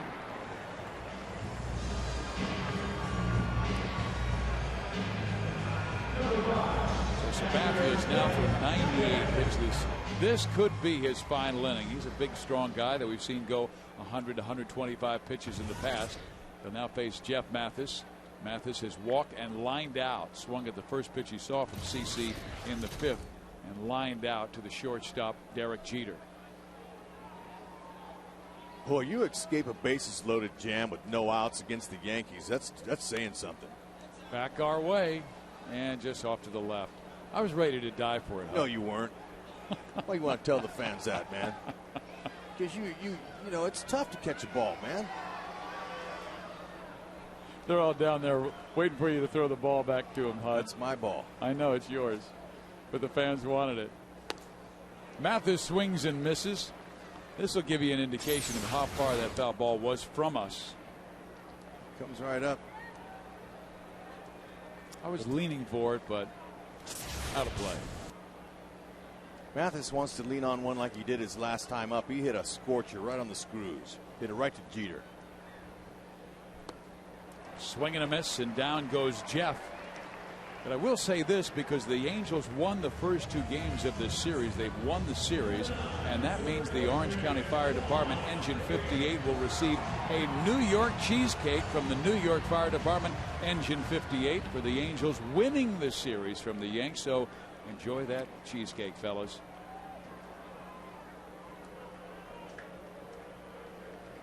Angels won on Friday 10-6, rallying from a 4-run deficit twice. And then yesterday, down 4-0, roared back to win 14-8. They were down 1-0 today and scored 4 times in the 4th. The Yankees scored another in the 7th. You know, for all these players, 3 days off in a row is a beautiful thing if you're not going to the All-Star game. So guys will come and, I mean, they'll bring their bags. They're going somewhere. Everybody's got their own destination they're going. Some will go back home. They'll do, but regardless, there's always a meeting from the manager. Scioscia either met with them before the game, his Angels, or after the game, just to remind those guys, watch out, be careful what you do, be careful, you know, on your ski-doos or whatever you're doing out there, be really careful, because remember, we're in a championship season and we need each and every one of you guys, so think before you act. And that's from all the managers that held meetings when I was playing. I've never heard Scioscia's meetings before and don't really need to, but just all the experience I've had, they always stress, be careful with accidents, anything like that. His All-Star, Torrey Hunter, wants so badly to go to the All-Star game in St. Louis because the Cardinals were the team that he pulled for growing up. And now St. Louis is hosting that All-Star game. And Torrey said, I believe they want me to stay back and rehab my adductor muscle. Oh, so he's not even going. I'm not sure. You know, that's what he said just the other day, that, I mean, he'd love to go. How about that guy, Weaver? Weaver deserves to go. 10-3 record. Figgins foul. Weaver has been the Angels' #1 pitcher all year long. Outside of a couple of outings, his ERA has always been under 2, but recently he's crept up over the 3, but still respectable. And when he gets the ball, the Angels like their chances of winning. Tied for 2nd in wins. He is 9th in ERA. He is 6th in strikeouts. He's 10th in innings pitched. Not going to the All-Star game. So deserving. And I just think it's a little unusual that Boston gets 6 in and the Angels only get 1 in, and both are leading their divisions. Something got to be done with that. Just because and I know it's Hunter and Fuentes, so it's actually 2, but Torrey can't play. Well, the East Coast is 3 hours ahead, so lots of times the box scores from the West Coast don't even make the East Coast paper. So they're going to get more publicity. They're going to get more votes, all that whole stuff, and that's okay. They sometimes. Figgins to left center field, and that's trouble, and Melky won't reach it. A base hit for Sean. Will he stop at second? No, he's going for 3. Throw by Jeter. Safe! That's what the fans like to see. Sean Figgins getting biggy with it. With his legs, with his glove, with his arm. That ties him now first in the American League with Willie Bloomquist with 7 triples. Sean Figgins earned it. Watch this. Out of the box. He sees it down. Melky can't make the play. He touches the inside part of the base. Now he's going to touch the inside part of second base. That's proper. Never breaking stride. Figgy. Sit down triple, and likes it. And so does the fans here on the sellout crowd. All 3 games here, these Angel fans have been entertained with flat-out baseball.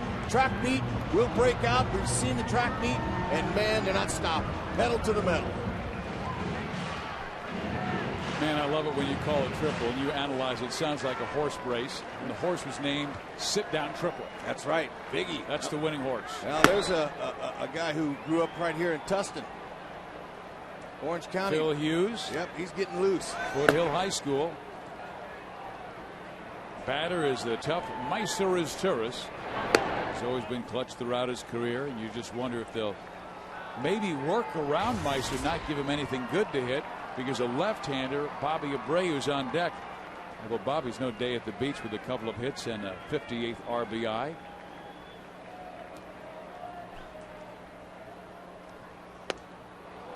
One and one. A little bit surprised about the average with runners in scoring position of Mighty Mysur. Just 218. That's not like him. He's got a 324 career average with runners in scoring position. He's been down a little bit, knocking runs in, but he's been setting them up and doing a fabulous job with his defense. Overall, 299 coming into this game. That's pretty good average. Good off-speed pitch thrown by Sabathia. He's now thrown 111 pitches in the ball game. A 2-out triple by Figgins. That changeup's an excellent pitch for CC. He uses good arm speed with it. It's very deceptive. And because of that, he'll throw it as an out pitch to righties.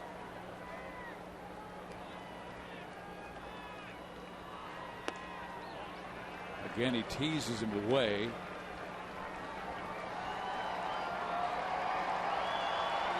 Jorge Posada. This guy's been a Yankee fixture for years. We're going to see what fingers he puts down here on a 2-2 count with 2 outs to Mighty Meiser. Look at that. See the hand pump? The hand pump was, come on, man. Let's get him out right here. 3-2. Also, that hand fish means come with it. Come with authority. He did. He threw it at 96 on his 113th pitch. This guy's a horse. He's got plenty of ammo left. I don't know if Girardi's going to let him go after this inning, but Meiser would love to chip in a run, an extra insurance run for the Halos. They're going to need it.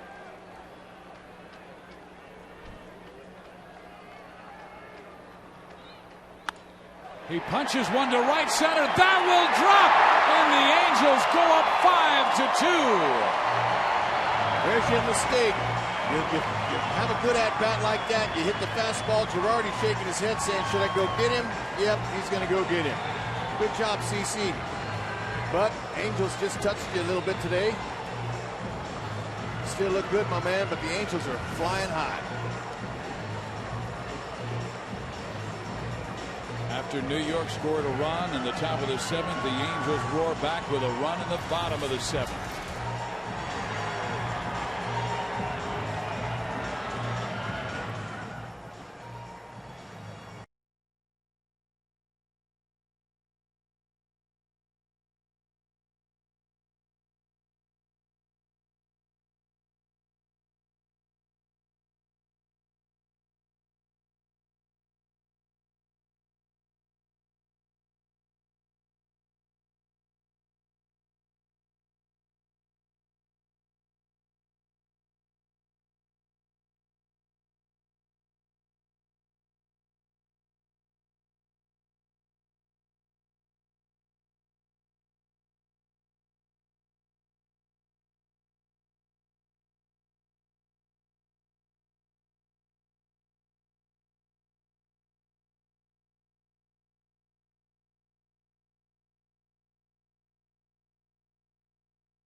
Baseball on My 13 is brought to you by Howard's. Catch all the excitement of Angels baseball on a new high-definition flat-screen TV from Howard's, official appliance and flat-screen superstores of the Angels.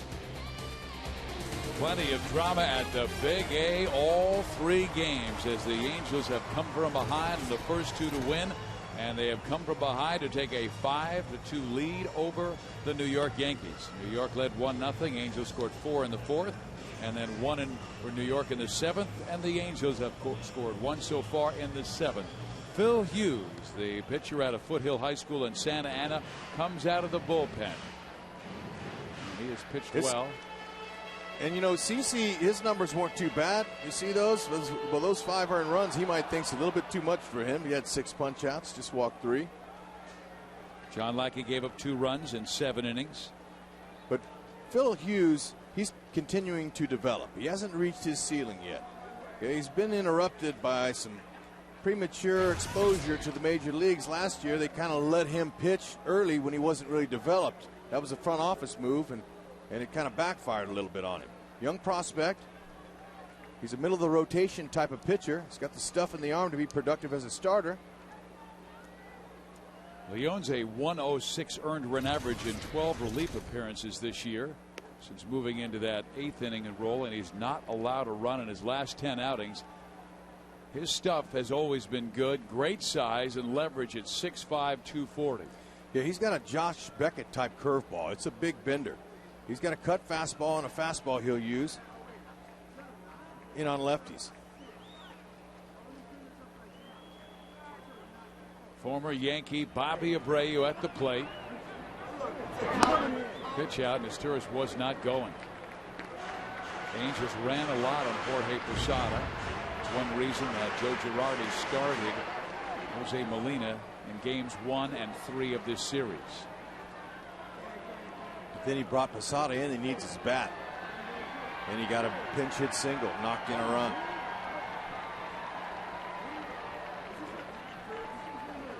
Asturias does not go, and Abreu takes a strike. He's now down in the count 1-2. There's the big bender right there. Yep, no big deal for Abreu, who has no problem whatsoever hitting with 2 strikes. Now the damage has been done. Anything else now they get in this inning is going to be a plus. But that big RBI single by Meister Asturias was huge. Give the Angels an extra run. Gives Meister his 27th ribby. Hit with 2 outs and a runner at third.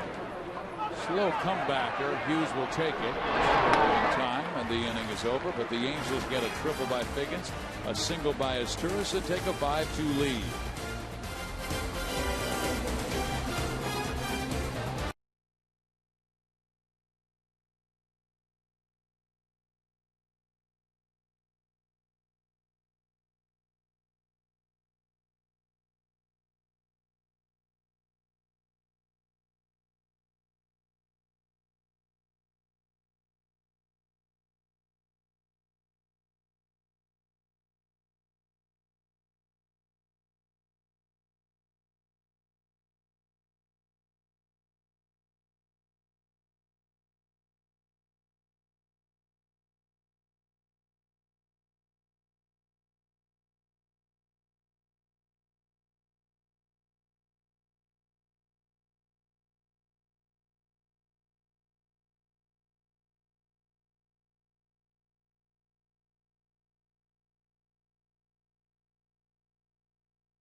The quality star, but Figgins helped him out of a bases loaded situation and got the double play in the 7th inning. The Angels have been a house of horrors for the New York Yankees recently, as they've won 15 of the last 21 in this ballpark. Let's take you through that 7th inning. Bases were full of Yankees, and they're ready to strike.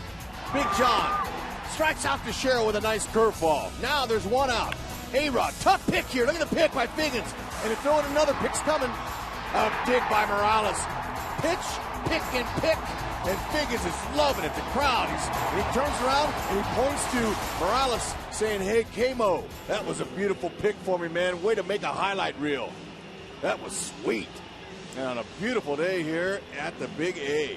There have been some great moments throughout this series, and the Angels bullpen is a little weary from their work on the homestand, but Justin Spire is up to the challenge. He has really pitched well with a 2.05 ERA over his last 23 outings.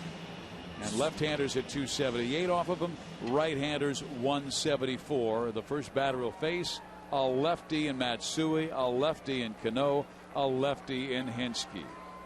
Spire's in to prevent a fire. Sometimes we've seen him come in to put out the fire, but he just wants to keep his balls down low. That's what he's been doing. Really good location.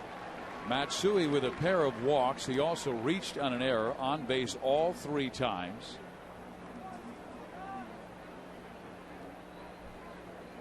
Justin came after him with that fastball, and his velocity and location have been much better lately. He owns 16 strikeouts in his last 12 and a third. There's a strike on the outside corner. 0-2 to Matsui. Well, he'd had a violent leg kick before they kind of adjusted him a little bit, and so it's not quite as violent. He still has the same height to his leg kick, Spire, as he holds the split finger in his hand there so the hitter can see it. Change the ball in his glove sometimes, but there it is. That's the little tumbler he'll use to get a strikeout pitch, but mainly what's been working for him is strike one. He's been getting ahead of hitters, and when you come in and there's men on, or you're coming in to start an inning like this, Mike Butcher says get ahead of hitters. Easier said than done, but Justin's been doing that. So we got a good eye. Foul out of play, 1-2. Texas has come back to tie the Seattle Mariners in the bottom of the 6th inning. It's Texas 3, Seattle 3. Mariners were up 3-0 in those middle innings. And it was Eric Bedard to start that game against Dustin Nippert. Angels lead the Rangers by a half game in the West and lead Seattle by 4. Matsui takes the floater outside. That evens the count at 2-2. Hideki, one of those guys who will walk quite a bit more than the Japanese player Ichiro Suzuki. Yeah, two different styles. Another floater that misses. Doesn't want to lose the leadoff man. He had him down in the count. 1 ball, 2 strikes. Robinson Cano waiting on deck.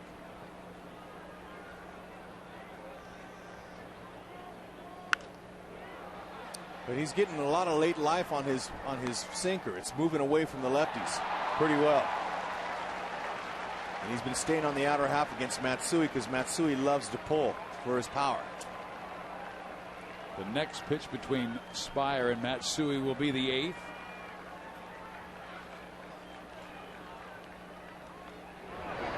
Hideki walks for the 3rd time today. He's been on all 4 times, 3 walks, and reaching on the Kendrick error. If you're traveling and can't watch your Angels on Fox Sports West or KCOP, you can always catch the game on your computer with MLB.TV. New 2009 MLB.TV premium features include HD quality where available and the ability to pause, fast forward, and rewind live games. For more details, visit angelsbaseball.com, where baseball is always on. Spire against Cano, and Robinson base hit right field. So not a good start for Justin with a walk and now the single. Nope, and the Yankees' power. That's why they're in every game. They've got power and they can throw up runs quickly. So you put the first 2 guys on, now a homer ties it up.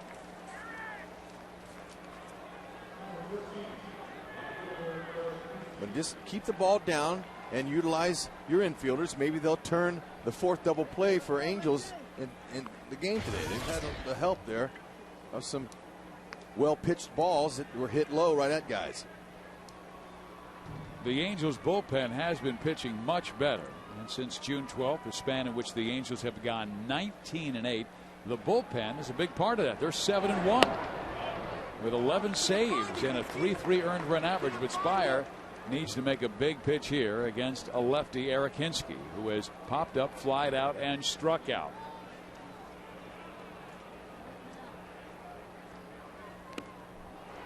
One ball, 1 strike. Hinsky struck out with 2 on base and 2 out. John Lackey struck him out on a beautiful breaking ball away. And then, of course, John got out of that bases loaded double play, 1 out.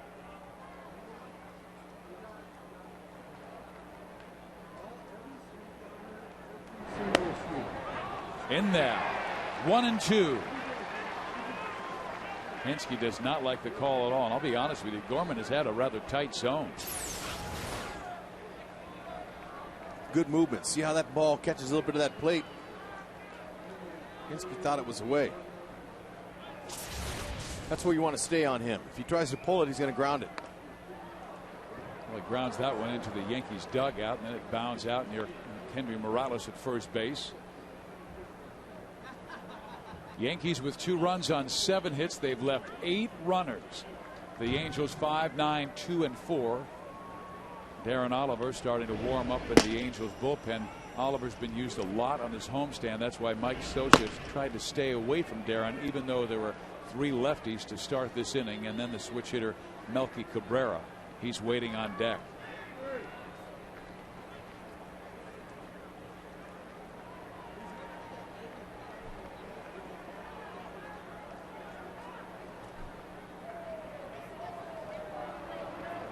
John Lackey did a brilliant job today. He retired the side in the first inning, but since that time the Yankees have left base runners in every single inning. So you can credit good pitching for that or bad hitting. We'd like to credit good pitching. Yeah, John made some big pitches at the right times. Angels pitches inside, almost hit Hinsky. It did hit him. And now the bases are loaded. Wow. To get out of one bases loaded situation with no outs, that's big, especially in the time of the game. But to do it again, I don't know. I don't know if I like their chances here. Spires worked himself into some trouble. Well, Spire worked himself into some trouble when he could not get Matsui out when he had him down 1-2 and then walked him. And then first pitch swinging Cano singles. Now Hinsky gets hit in the foot. And out comes Mike Butcher to kind of slow things down because they may have to go to Darren Oliver ASAP.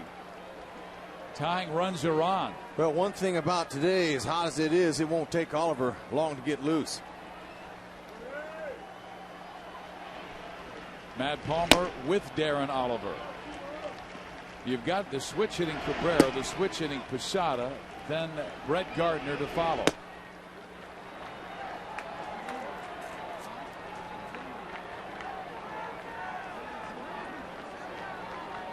The Angels bullpen, they have had their struggles in the late innings this year, but coming around in the last month.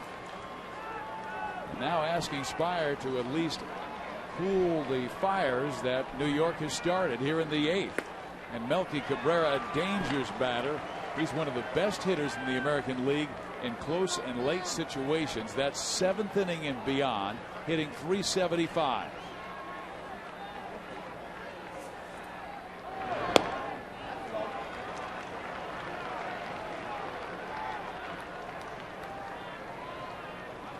Clutch.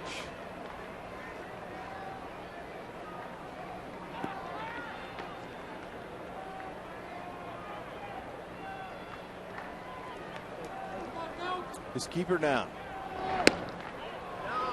2-1. His keeper down. Hope that he hits into a double play.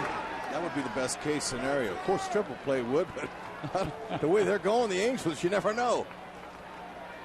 Well, Spire can't go 3-1.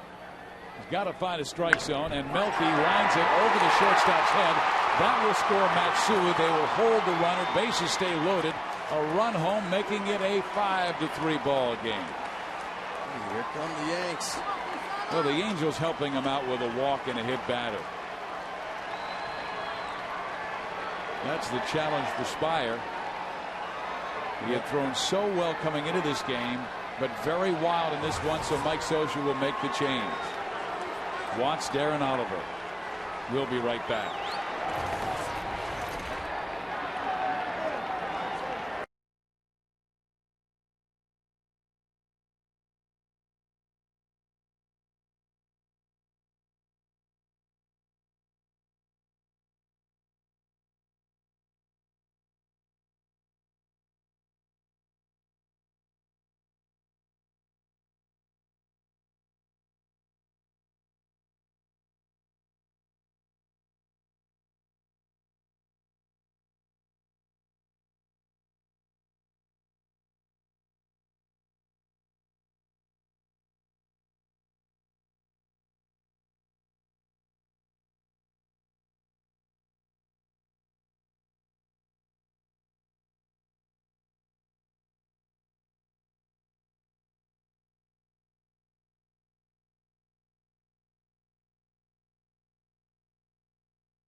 in games 1 and 2 and win both of them. And they've been able to wiggle out of jams in the first 7 innings, but Justin Spire got them in a world of trouble here in the 8th inning with a walk, a single, a hit batter, and now a single to make it a 5-3 ball game. And Darren Oliver will come out of the pen. The Angels are now on Facebook and Twitter. Become a fan of the Angels page and share it with your friends in the Facebook universe. Also be sure to get the latest Angels news tweets on Twitter. All this and more can be found at angelsbaseball.com/connect. Oliver with a 3-0 record, a 3.08 ERA. The Angels trying to get out of another jam, and another clutch player at the plate, the veteran Jorge Posada. Yep, so they're going to put him over on the right side of the plate by bringing the lefty Oliver in, where Jorge's hitting .339. 2 for 6 with the bases loaded this year.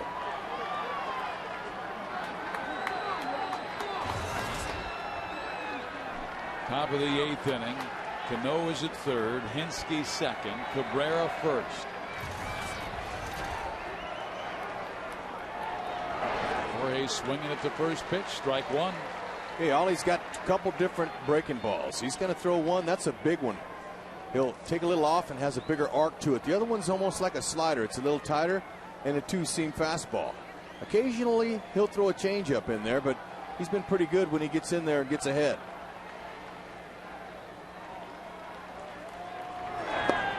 Jammed him, but the pitcher's too far inside. 1 ball, 1 strike.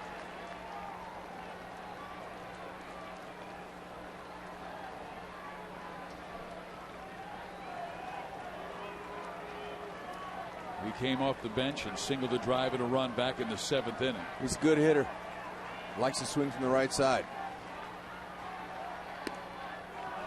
Outside 2-1. The Angels have not put themselves in a good position with their bullpen. First Spire not controlling the count. Now Oliver falling behind with the bases loaded 2-1. Very disciplined hitting team that leads the American League in walks. In the air, center field. I don't think that's going to do it. Matthews waiting, makes the catch. They're going to send the runner. Cano, he will score, and that makes it a 5-4 ball game. Well, it looked a little bit shallower than it ended up. Matthews had a tough time just to catch that ball. It's not easy out there in the field in the sun like that. He battled just to catch it, but that sacrifice came through by Jorge. Double play still in order. Got a speed guy at the plate. And now they're going to bring in Nick Swisher. They're going to have Nick Swisher pinch hit for Brett Gardner. So you get the Yankees bases loaded, no outs. You get them one time, but there's no way you're going to get them again. Well, Swisher, the bad news is he's a veteran player. The good news is he's not as fast as Gardner. Easier to double. He has been hitting into 7 double plays this year. And he has struggled as a pinch hitter this year, 2 for 14. That's in his career, I beg your pardon. It's all right. With Oakland, the White Sox, now with the New York Yankees. He's 1 for 4 this year, and that was a hit from the left side of the box. So he'll get over there on the right side where he's hitting .232. And you're right, Oliver would love him to become a lane ball candidate here. A double play waiting to happen. Angels trying to go to the break in first place in the American League West. They lead by a half game over Texas. Time called by Nick. Rangers and Mariners still tied at 3, bottom of the 7th.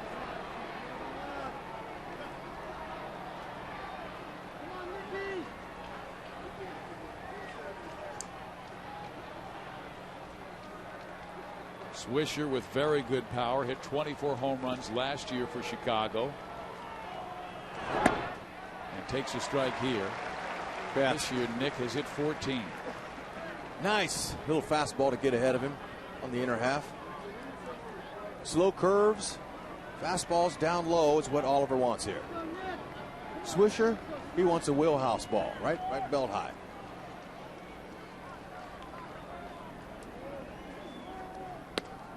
In there, nothing in 2, so edge to Oliver.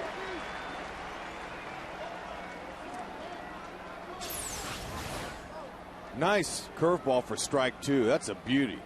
That came in off the outside part of the plate and down with some good bite. Scioscia down 0-2, hadn't swung the bat yet.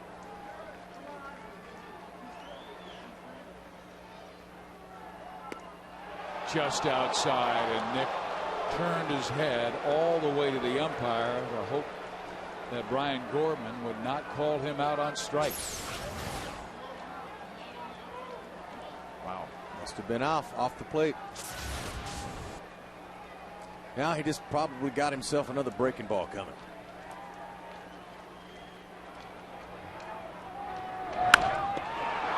Oliver has it. He goes to first base, and they get the double play. Wow, quick reaction from Ollie. The elder statesman of the Angels.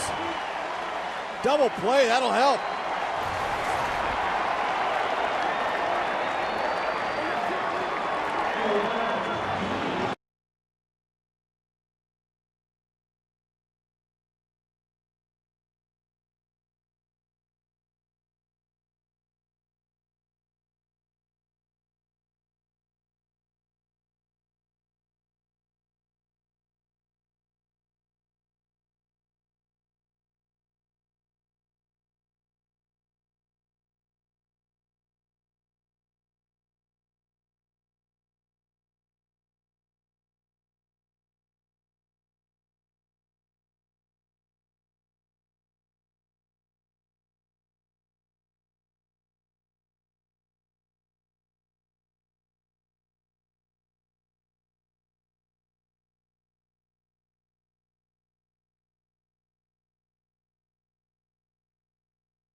Slimmest of margins, 5-4, and they must be living right. They're living on the razor's edge because Oliver got away with one on a line smash by Nick Scioscia, a 1-3 inning ending double play. Who says 35-year-olds don't have good reflexes? That was a beauty. Oliver, I just gave him some age. He's 38. That's Abreu who's 35. 38, and he's great.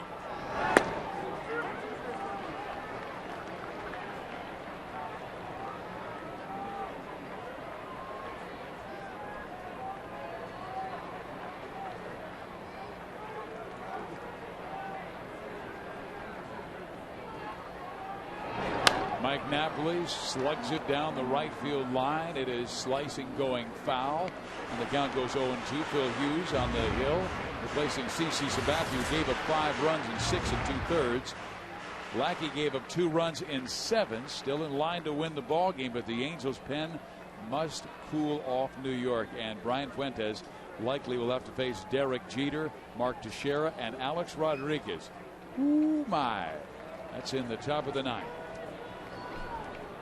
Time was called.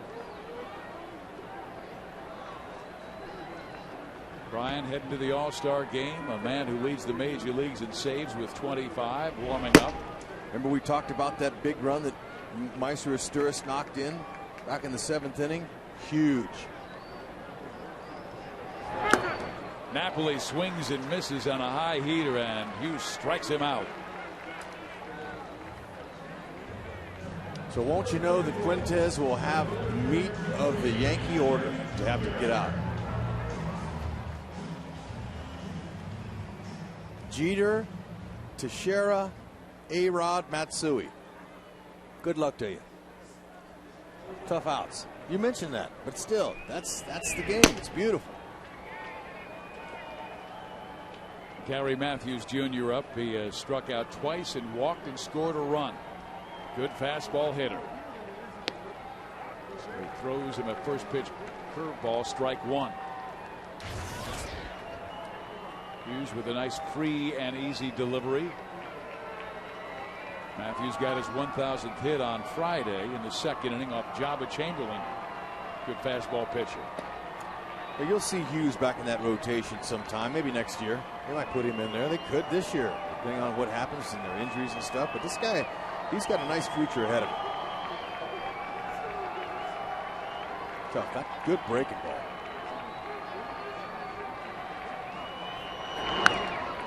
Ground ball, second base. Cano has it. 2 outs. But how about some 3 outstanding ball games? A lot of offense in the first 2. This one here, more of a nail biter, more of a pitcher's game. But man, these fans have been entertained with some base running and some fielding, some offense. And it was really great to see John Lackey bounce right back up on that high beam, because he came off a rough start against the Texas Rangers. Pitched really well today, giving up just 2 runs in 7 innings and leaving with the lead at 5-2. Spire gave up 2 runs in the 8th. Oliver cooled off the damage with an inning-ending double play. The Angels have turned 3 double plays against New York today. Howie Kendrick takes another, and it is a 1-1 count.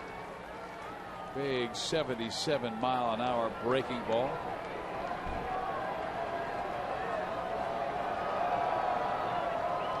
Kendrick 1 for 2 with an intentional walk, and that's outside 2-1. Howie doubled in a run, part of the Angels' 4-run fourth. They scored another in the 7th, and that's been it.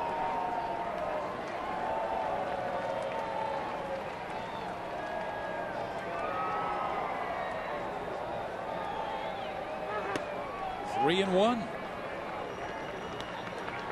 We're worried about the guy who's hit .475 against New York in his career. Right-handed batter out of Jacksonville, Florida.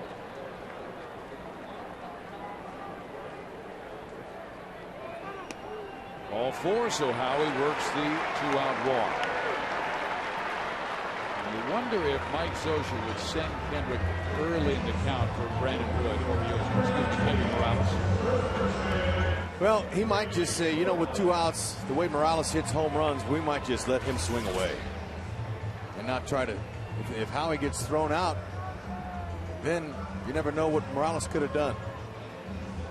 Guy with a home run threat up there with 2 outs, sometimes they'll just leave him alone. Just the threat alone that Howie can steal a base, sometimes is good enough. It might get some more fastballs out of Jorge Posada.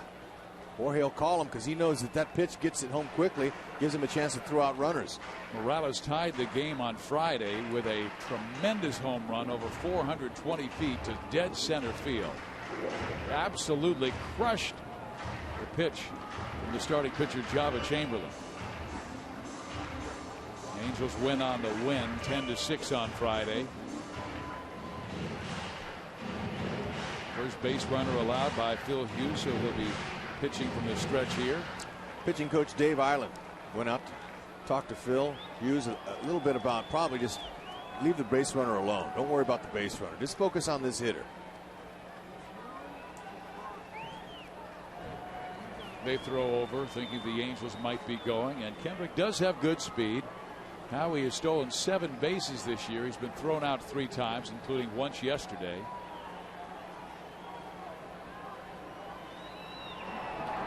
Howie was kind of funny about his lack of walking. And earlier this year, when he walked 2 times in a game, he was telling the media, he said, yeah, my heart was beating so fast when the count got to 3 balls. You want to try to slow everything down. That's the important thing. Slow it down as a hitter. In there. Morales, he's an excellent low ball hitter, but he's a good high ball hitter too. And that's kind of where Philip Hughes is. He likes to throw high fastballs. This could be a good matchup for Morales. Watch for that curveball. He's been throwing a lot of. Again, they throw over to first base. Those are courtesy calls. Teixeira's not even applying the tag on Howie.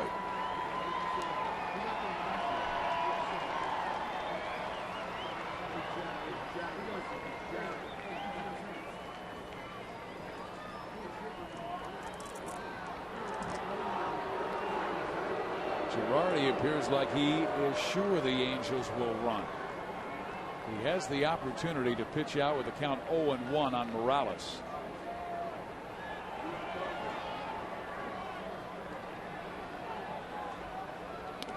And that will get Kendrick to second base. A wild pitch thrown by Phil Hughes. So too much time spent on the base runner rather than the hitter, Kendry Morales. Yep. I don't know if that's going to go as a wild pitch or a pass ball. Let's see it again. That's a pass ball, man. That ball should have been caught. He was setting up on the outer half of the plate, but that ball didn't bounce. We'll see what they score it, though. I'm not the official score. A 2-run lead would look awfully impressive, but now they will intentionally walk Morales to get to the lighter hitting Reggie Willits.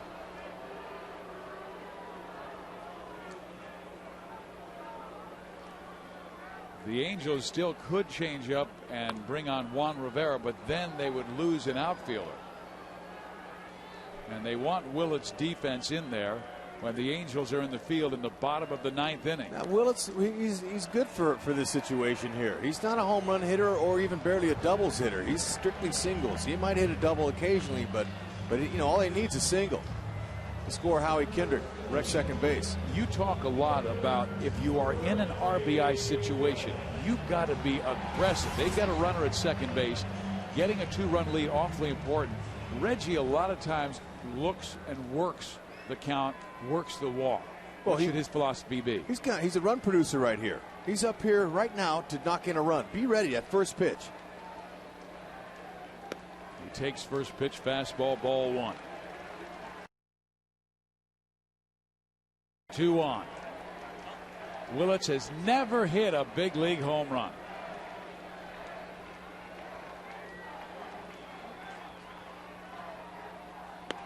Outside, 2-0.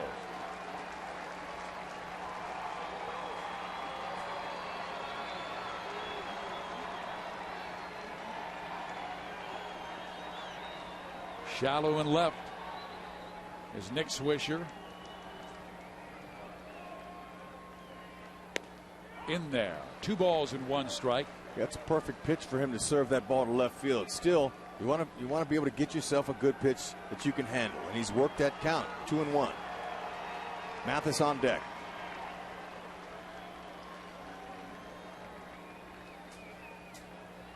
Big insurance run. Popped foul, 2 balls and 2 strikes.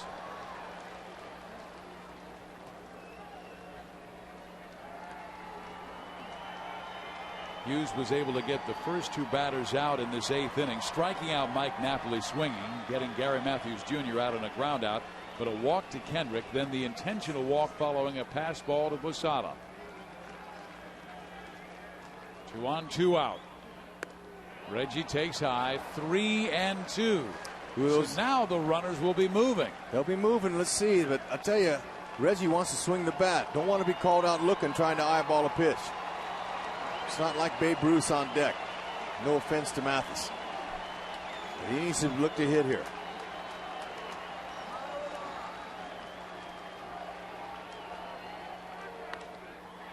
Popped him up. Robinson Cano makes the catch. Brian Fuentes coming out of the bullpen. He will face Derek Jeter, Mark Teixeira, and Alex Rodriguez.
The ninth inning, the Angels still holding a 5-4 lead because of great defense. It means 7 and 8. Seventh inning, bases loaded, and Sean Figgins is able to get out of it with a 5-3 double play. And then in the last inning, with the Yankees scoring 2, a line out by Nick Scioscia right to Darren Oliver, who gets the double play at first base, and the Angels still lead it 5-4. Trying to sweep New York. They love beating the Yankees, and the Angels have been successful. They've won 16 of the last 21 over New York in this ballpark. And remember, part of the pain has come in the playoffs when the Angels knocked them out in 2002, knocked them out again in 2005. So in the top of the ninth inning, oh, what a matchup. Brian Fuentes heading to the All-Star game to face All-Stars Derek Jeter and Mark Teixeira. They'll be playing in the same club on Tuesday, but right now they are enemies. Fuentes, he's going to come right after him. 91-mile-an-hour fastball. And Derek swings at the first pitch, fouling it out of play, strike one. Yep, Jeter, he knows. Smart guy, does his homework. He knows that closer's trying to come right in there. Now, he's not overpowering closer. He's going to go 88 to about 91. Going to throw a nice deceptive slider, and lately he's been throwing that for strikes. And he's got an effective changeup that he'll use when he feels like he has to. You see, he's got the closer demeanor. He's mean looking. Jeter punches it. Morales has it, and one big out. That's a big out right there for confidence and keeping Jeter off the base for these other monsters that are coming up. You've got Teixeira with 21 home runs, followed by Rodriguez with 17. Angels have trailed all 3 games of this series, and they've won the first 2. Can they make it a sweep after they're down 1-0 early? Teixeira has grounded into a double play, struck out, singled, and struck out. Those at bats against John Lackey. Hey, Jeter was aggressive, swinging early. Teixeira taking early, ball 1. No smile, brother. Seattle has got in front of Texas 5-3 in the top of the 8th inning. We got the sign over here. No, hey, good job.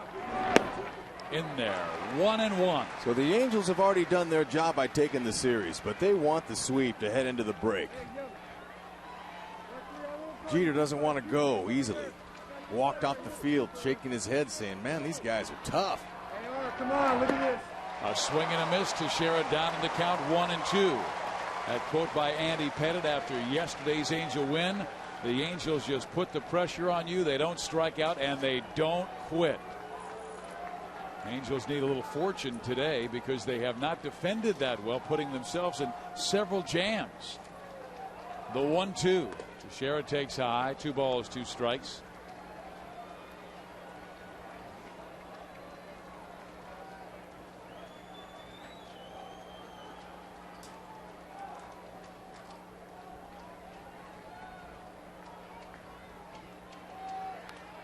Mark with a great eye fouls off the pitch. He'll walk a lot. That was his pitch right there. You want to miss that. I don't like you anymore. You know what? He is a professional. And as he told us, he had always wanted to be a Yankee growing up in Baltimore. As an Oriole fan, he said the only time I would root against the Orioles was when the Yankees were in town. He was a Mattingly fan.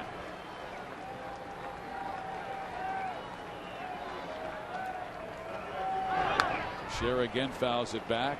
Mark, when he was acquired by the Angels last year in the Casey Kochman deal with the Atlanta Braves, he hit .358 with 13 home runs and 43 RBIs to help the Angels to a 100-win season. That's 2 fastballs in a row right to Teixeira that he missed.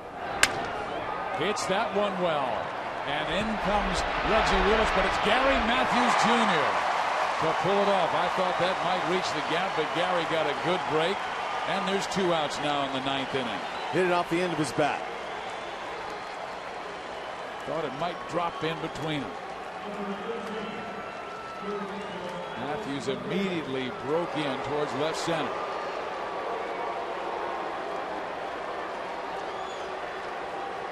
Mike Butcher's probably telling Mike Fuentes, hey, we're 1 out away from 3 days off, man. Make it a beauty here. Let's go.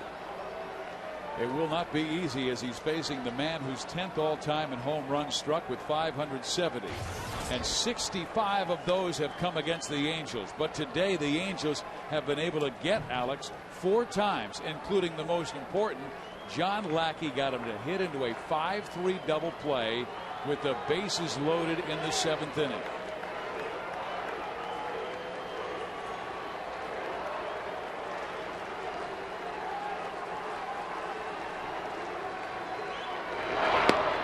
What's it like for Alex, who hasn't faced a guy like Fuentes very often, because Brian always was in the National League and Alex always in the American League? Just tell yourself this is just another at-bat here, except it's the last one of the day. And they need me to hit a homer, so he's looking for 1 out over the plate. He's going to take one. He wants to see a few anyway. Good breaking ball, strike 1. Foul back, strike 2. So advantage, Fuentes. Fuentes is awfully sneaky, very deceptive. So for hitters that haven't seen him before, it can be tough. And the Angel fans have thoroughly enjoyed this whole 3-game series here. I mean, to the max. They're on their feet at the Big A. They won't be able to see the Angels until they come back on the 23rd against Minnesota.